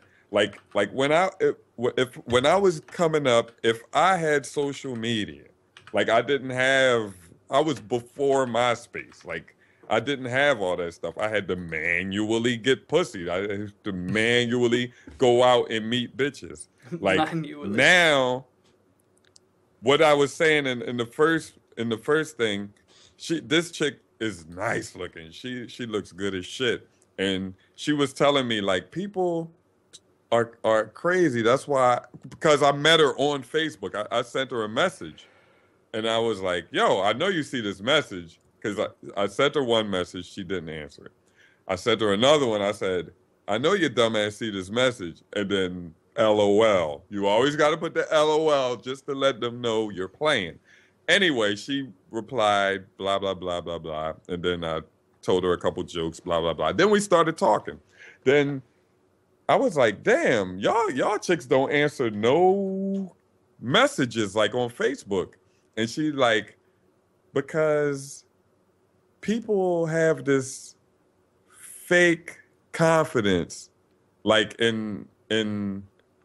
have this fake confidence on social media, then in real life they won't say anything. She said she saw this guy in the supermarket and he didn't say anything to her. Like he clearly saw her and knew who she was, and she said he looked familiar or whatever, but when they left the supermarket, went their own ways, you know exactly what happened. Y'all guess. Send I her a said, y'all message. guess. Send her The a message. message fucking came through. Was it like, The message came through, it was like, did I just see you in the supermarket? And she said, yeah, I can't be like that. I'll spit game right at the supermarket. yeah, just say something. Just hey, touch base. Like, hey, what you doing? I remember you at school. What's you up? look for something. You can't bite your tongue with these chicks. Chicks love it. They're exactly the same way as you. Sometimes you're thinking about sex. She's thinking about sex. You're nervous. You're scared of rejection. She's scared of rejection. A pretty girl wants to be talked to, because that's why she's pretty. That's why she's pretty. She wants attention. That's just, that's why she got all pretty and all that. Don't be what you think she's gonna do if you talk to her. Hey, what's up, shorty? But bang, shoot you in your head. Like, what you think gonna happen? You're not gonna die. All she gonna say is, I can't talk to you. I got a boyfriend or something. Like, you're not gonna die. She gonna lie to your face. She ain't want to hurt your feelings. Yeah, like whatever. I don't care about that. All right, she don't want to talk to you. I had a guy named Mr. Chaos Math. He gave me some advice that kind of changed my life. It literally changed my life, this piece of advice. And he said to me, like, every time that you don't ask somebody something, no is already the answer. Exactly. So if you really like a girl and you're scared she's going to reject you, she's already rejected you because you don't ask her. You're already suffering the consequences of her saying no by not going out there and taking the. So basically, there's nothing to lose. Winks is telling you, look at the fucking posters in your high school. The one that says every shot you don't take, you miss. Basically what he's trying to say. That's exactly it. That is a good thing to live life by, It's true. It's really true, man. It is. You're not. It's no consequence to talking to a chick Unless you got a her boyfriend that's really rejecting. jealous and he wants to beat you up, but you know. If I don't have a But that girlfriend when only I come happened to in the America, movies. you better believe that I'm going to be laying this accent on fucking thick. All right, I'm going to be talking to every hot girl that I see. What's And up, lads? You got those Victoria's though Secret panties? Even though I'm 5'8", this accent is going to He's work 5'. magic. I'm telling you. Girls don't care what size you are. They literally don't. They don't. Like look at me. I'm 400 pounds. I am 400-pound man. I could count on one hand in my 20s how many years I've been without a girl or somebody. And like the girls I go out with, you might not like, but I liked every one of them. You just got to have confidence. Girls want a person that makes them feel good and feel safe. Mm-hmm. Period. And they'll fight over you for it. You can get 2 or 3 girls as long as you are secure in yourself.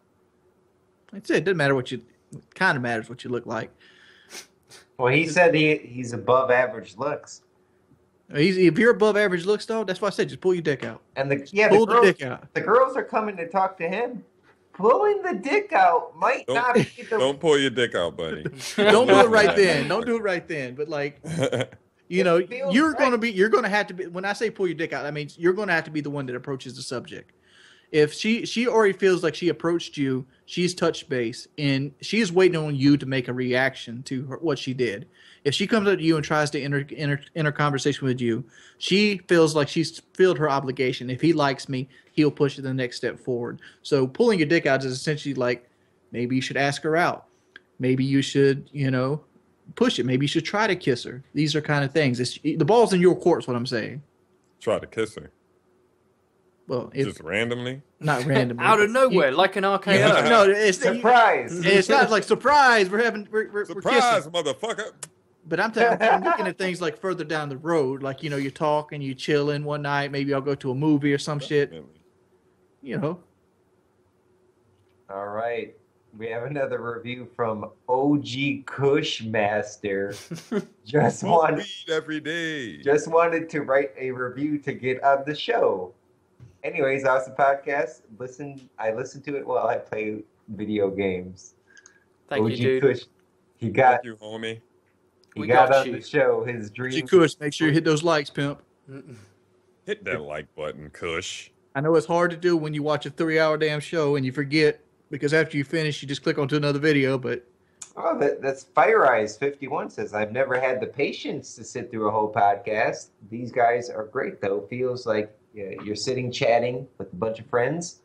Overall, just enjoyable. Fire Eyes 51. That's a familiar face to me. I see him in my live streams, I think. Thank you, dude. Thanks for showing Thank up. you, homie. Yeah, man, like it's kind of crazy. It's kind of cool too. We've just been sitting here for 3 hours now, almost, just talking, and we're just talking, and people like to listen. So that's pretty cool. It is really cool, actually. I really like the audience we're developing. They seem to be a friendly bunch, most of them anyway. other than the people that say, "White boy, where's the Call of Duty at?" There was one guy on White Boy's channel actually that said, "Oh my god, this channel's like nobody watches this. Why is he doing it?" And the video had like 25,000 views at the time, and it had been out like a day. I was like, "Yo." Yeah, I don't understand. Like people, they say like, "Oh, the channel's dead," blah blah blah, and it's not what it used to be. But Success is relative. 25,000 people watching is pretty big. I want to say in terms of like a podcast with iTunes wings to my channel, if the podcast gets like 50,000 views, it has to be like a top 100 podcasts in the world. Yeah, if the podcast was on one channel, it would get way more views. Y'all gotta think. Some people watch it on Wings channel and just don't watch it on White Boy channel. I get like Watch 20, it on White 25. Boy and don't watch it on, It's probably y'all gotta it's think probably like well that. over. If you get 2025 and Alex, you get over that. It's already over 50,000 views a week. Like for a weekly show. I just got to start uploading other videos because people are starting to complain that I'm turning into Woody Yeah. and just uploading the podcast. Yeah. I really want to get back into YouTube. I just don't know what the fuck to do with it. I'm letting y'all guys know. You had that idea. You had like a little skit. I'm too lazy to do that shit. Yeah, Yeah, COD just don't have that fun factor, guys. Like seriously, it does. Like I want to do a Bloodborne Let's Play, but I'm like every other person in the world's doing one right now. It's like, oh, Jordy gets to do one too. Well, yeah, you can but do. people want to watch play you it on play the hard. game, dude. Yeah, it'd be like 4,000 people. Then I feel bad. But it's better than nothing. You never know, though. Eddie's laughing because that's what he usually gets. But like Like you got to think like, well, with me, I would think like out of all the Bloodborne Let's Plays, you got to be top 25 in the world at least. But skill level, I'm up there. I mean, like people that play it. Well, You never know views-wise, what's going to strike a chord. You never know what's going to be posted to Reddit. You never know what's going to go viral at any moment. You don't know the future. Nobody does. So, like, thinking you do is not a good enough reason to not do something. I know that if something got low views, it would make you feel bad, but doing nothing makes you feel worse. Yeah, it makes me feel bad that my channel uploaded 6 videos last month. It's like, fuck, 6 videos. I used to do 120. Yeah. You got any April Fool's ideas? You got to do anything for April Fool's on your channel? Tomorrow. Tomorrow? Yeah. Okay. No, I don't even know what day it is. I literally don't. They were burning. I have like a little pond. I might do. I should go do a Minecraft video and just like have like Minecraft school. Yeah. Oh my God! You sent me that video. And It's past April Fools. No, it's not. Oh well, when this comes out, yeah. Oh, right. From the future. Wings put a video in the channel, and it was Minecraft. Kelly goes to Minecraft school or some shit. Yeah, Princess Kelly's birthday, and it has like 700,000 views or some shit. No, And 1,700,000. I started dying. I had to mute my microphone. I hope I muted it because when I sneezed, I thought I muted it, and you guys said I didn't. But I just started laughing. I couldn't. I can't even look at the fucking video because I know what Wings is talking about, and I know what he's gonna say about it. And you guys see the video? You have to. It's like on every every time I watch somebody else's video and I let it autoplay to the next one, it turns out to be that video. I don't know if you guys are in the same ballpark. It's a Minecraft video for me, for definite. Yeah, it's like I'm like, why can't it play the next video on this guy's channel? Why does it play a Minecraft video from somebody else? But I always get that video, and it's like, this is fucking dog shit. They're literally like, Hulk, we're going to the princess' birthday party. Can you fit through the door? I don't know if Hulk can fit through the door. Well, Princess Kelly might have a big house. You know? Do it, Wings. That's your fucking April Fool's video. That'd be so funny. Dude, if you said you were going to do like a Minecraft series, it would be golden. And people would know that you came up with the idea before April Fool's because they'd watch this after. If you did, honestly, dude, do one Minecraft video being like, hey guys, I've been thinking, I'm changing my content. I need to go where the views are. And this is the start of my Minecraft channel. Do you have Minecraft gameplay? No, I don't. You could get some like that. I could do like a walk around for like 10 minutes. I got Minecraft on my 360. Oh yeah. Boot it up, play it. They won't Honestly, tell the dude, difference, people will die if you do that. Yeah, just walk around for 10 minutes. You know, it doesn't have to be real I've done gameplay. Minecraft They're just going to before. listen to you. But I don't know. Well, let's get to the next one. Oh, what, the next review? Did I close it? No, I didn't close it. I was thinking you could do something like day one of like, I don't know, 40 or something. I remember you were trying to do a live stream challenge, or you started live streaming one day, and by day 2 you put day 2 of 365, and then you like slowly were like, holy shit, I kind of jumped into this too much. I thought that was pretty funny. Anyways, let's get another review in here. Let's see.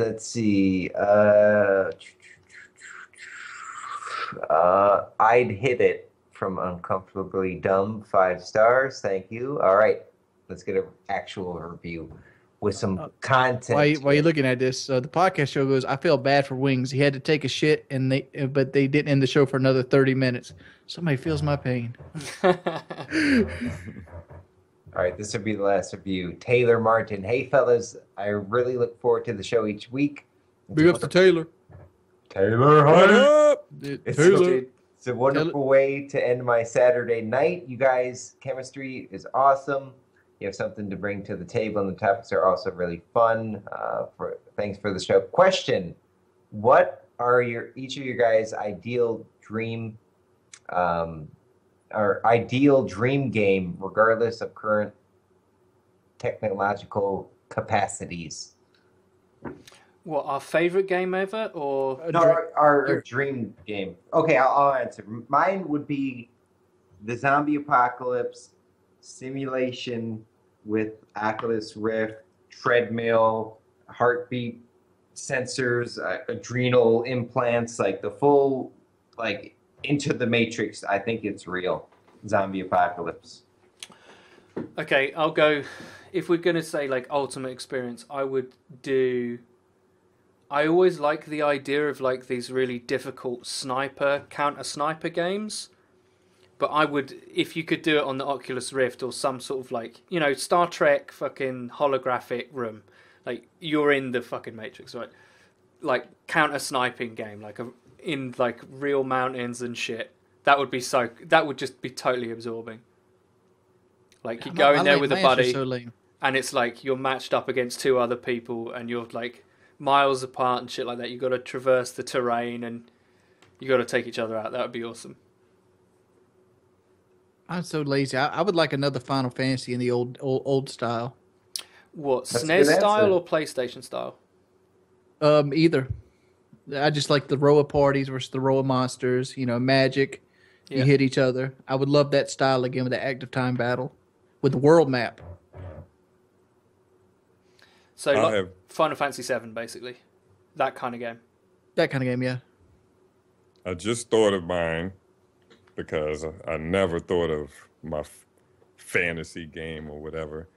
But I would have COD soldiers with their kill streaks versus Battlefield soldiers with their guns and kill streaks, and not kill streaks, but tanks. And So that'd essentially, be you want home interesting. front. no, I will have literally COD soldiers versus literally Battlefield soldiers. COD Battlefield soldiers are gets shit on. superhuman. Yeah.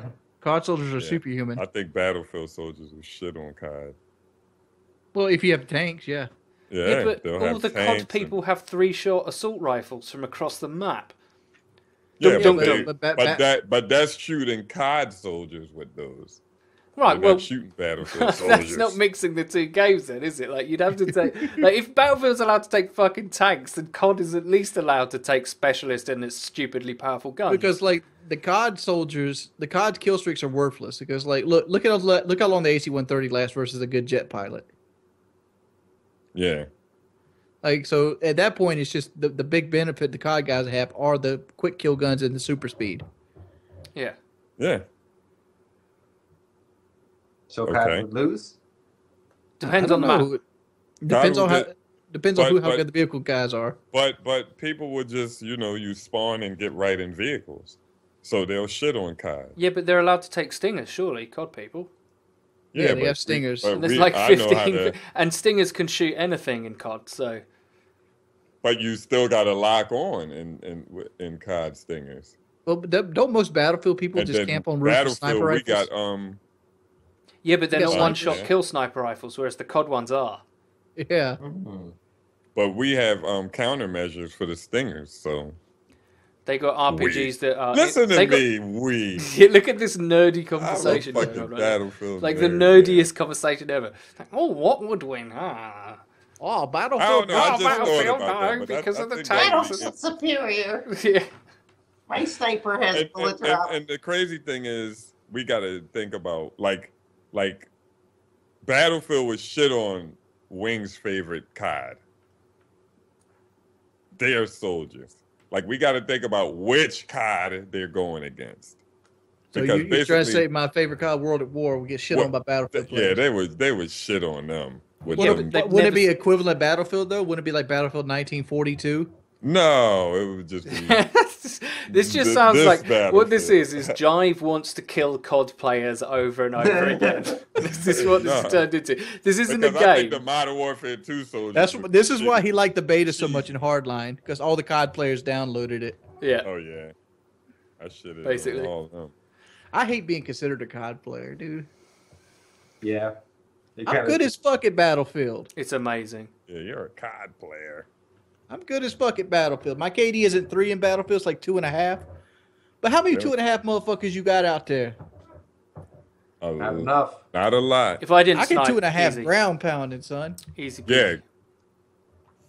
I play games all wrong though, and you all know this. I play them all wrong.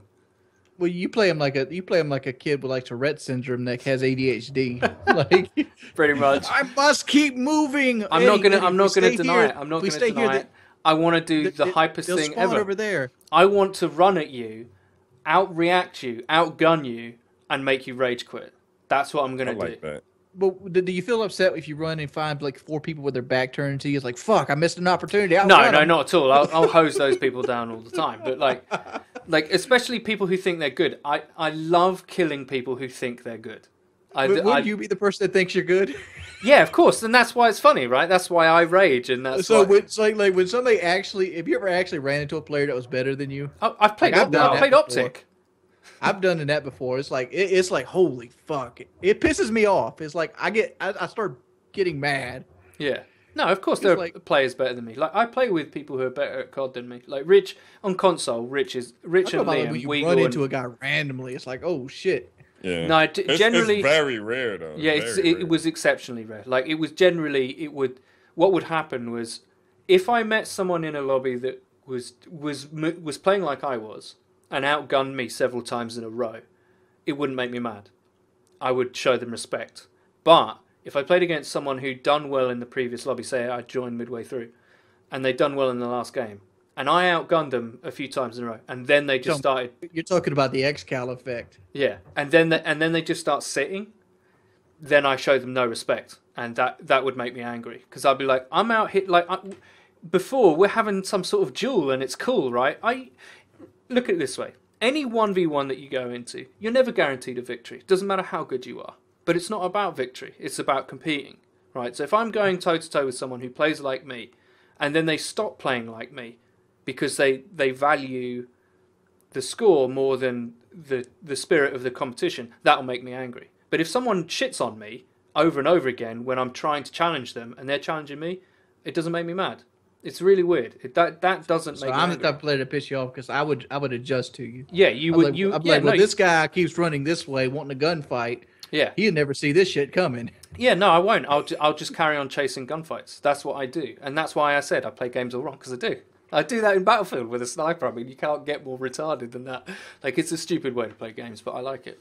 You should play H1Z1 Battle Royale. There's a lot of like on the line every time you I hate get that- to engagement. Yeah, I remember the DayZ beta. They had this I've thing got called it, the dude. Thunderdome. I'll tell you what, I've got it. I'll download it tonight, and we should play sometime. Dude, Battle Royale. I haven't played H1Z1 in a while, but I didn't download that game yet. I've got it in my Steam library, but I just people haven't were downloaded saying it we yet. got to do a game together. Yeah, I'll play I think I means H1Z1. brought that up before, but I'll play H1Z1. I when play it seems to get Battlefield. on PC. Yeah, I've got it on PC. Jive's got it. I'll You just download it. yeah. I'll talk to my motherfucker then. I got to talk to my guy. The Connect. My connect. Get Well, the no, hookup. my buddy Kelly can always get me the cheapest prices on games. Yeah, get the hookup, dude, and we'll all play H1Z1. I'd really like that because I haven't played any of those games. I played I feel Eddie though on the XCal effect. I love the XCal effect. I love when you come in and there's a guy that feels like he's a big dog, but you realize he's a big dog in a small pond. yeah. I love that. I love that. And He's like 30-2, and then you come in the next game, he's like 14-28. yeah, 18 and the and best 18. part is generally like I like it. Like if someone annoys me with how they play, I want to play them until they leave, right? And I will sacrifice my personal stats. Like I will be okay with not going triple or whatever For positive. those of you out there, Eddie has got like a 2.6 in Ghost last time I played with him. Like he's got a good KD. Yeah. And, I'm don't not. let him do it for you because I remember I talking to Sakin, another person that Eddie loves, and Sakin thought you were a bad player. Like he's like, I didn't. I'm like, no, Eddie's got like a 2.5 KD. He's a strong player. Yeah, I'll just run at you. That's what I do. Like, I'll just run at you. I modelled some of my favourite players. What game is your highest KD? Sorry, Mine. your highest. Modern Warfare 3. Not game. What COD? Modern Warfare 3, I had a 4 KD. But that game was stacked in my favour. Modern Warfare 3? Yeah, it was stacked in my favour. Specialist is stacked in my favour. It really is. And a lot of people hate it for that reason. What was Specialist? Yeah. I had a 5.5 on World at War. Holy shit. I never had over like a 3. 3 is good. 3, if you have over a 3 KD, you're already in the top, 3%? Yeah. Yeah. 3D KDs where I fall out when I just stop giving a fuck. Yeah. Like I want to use other guns. Yeah. Yeah, exactly. I got a 3.5 in Black Ops 2, and I hated that fucking game. Yeah. I don't. My Black Ops 2 KD is like 2.4. It literally is. But I played a lot of League play. Yeah, I had a 3.5, and I played a lot of League play with Rich and Liam, and it went down. Almost literally 90% of my time on Black Ops 2 was League play. And Every time I played League play, I did real good. I'll be perfectly honest. Like, I couldn't. Yeah. I'm like, I don't like the game types. I wouldn't have had that high KD in COD without a Scuff or an equivalent controller. Like I wouldn't have. They make a good player better. I was in it to win it in fucking League play, dude. I created like the bitch mode. Like you ever see those guys turtle mode. in TDM? I've seen that. Yeah, you see my turtle mode? Yeah, I've seen it. We had whole teams. We had the thing called on Plaza. I would do the thing. I was like the line. When I called out the line in chat, everybody went to the line. Went straight down to turtle mode. Yeah, riot shields and target. Riot shields and LMGs with target finders and like we won in the championship league too. Like I had some strong players playing me. I had like Magmar, Angel French. Had a guy named Sunny Side Up. Yeah, you had some good players. I like that name. I mean, the motherfuckers just killed people. They like I got carried at that point. It's like, fuck it, I'll take #1 championship. Sure, I like that. I like getting fucking carried. I like when I'm streaming and like people could carry me and I don't really have to do that much and I could talk to the chat and shit. Yeah, but not carry me with kill streaks. I'm talking about like carry me on foot. When you play COD, it's so difficult to look at the chat or Battlefield. Or League of Legends. Yeah. So when you die in Battlefield, you got 5 seconds to. And then you look at it and they're talking about something that you don't know what they're talking about. So and then you're like, what? What are they talking about? I think you have to make the conscious decision. Like, my conscious decision when I'm now streaming from now on is I don't really care if I do well in the game. I want to entertain the chat. Because every stream that I've seen that's really successful and I've really enjoyed is people talking. And that's actually what it's about. Like, if it's a Bloodborne playthrough and it's, like, supposed to be really skilled, fair enough. If it's a CSGO pro, fair enough. If it's a League of Legends pro, fair enough. Bloodborne's different. Bloodborne, I can talk to people. Because, like, I can literally stop. The monsters don't, like, you literally stop and read chat. Yeah. But, like, you're not going to, like, there's not motherfuckers out there hunting you. Yeah. I had this pretty girl stream on my, I saw that. on my, stream. And she was sitting there talking to the chat, and they fucking love that shit. They're like, "Who's this? This ain't Jive." Oh, she's cute though. She cute though. Her name's Fair Alley. Shout out. How long is this recording? It is 3.25 hours. All right, let's wrap it up. Thank you guys for the podcast show. Time flies when you're having fun. This is 9, right? Yeah, number 9. Number 9, almost 10. Yo. We are going to be talking about a guest soon. Absolutely. Well, really be talking about it after that 10th episode.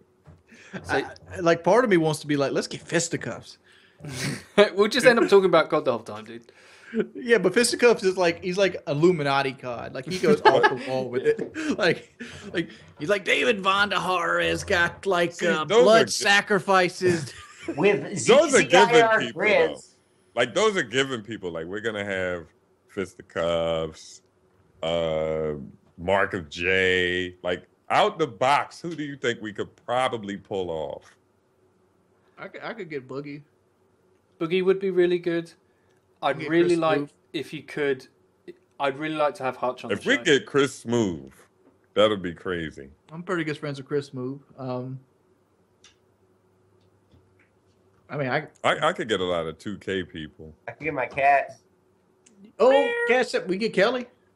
Kelly would do it. I'm pretty sure. Oh, like a side by side one. Oh, Or she could do it with hers, so it could be. I don't know who else. We could get. I mean, we could get a lot of people. I don't Put know. in the comments who you would like. We Put could in probably the get T Martin. Yeah. Put in the T. comments who Martin. you would like. Put right Sunday? now. Before sorry to be And like, remember, we have 50,000 views, not 250,000. So we can't get like guys off Game of Thrones and like. yeah. I We'll get would there. love to have Just not quite yet. Tyrion Lannister. So yeah, remember to like I and love favorite the Tyrion. video. Put in who you would like as a guest, and from all of us, thank you very much, and we'll see you next week. Thanks, Farewell. everybody. Later. And we're gone.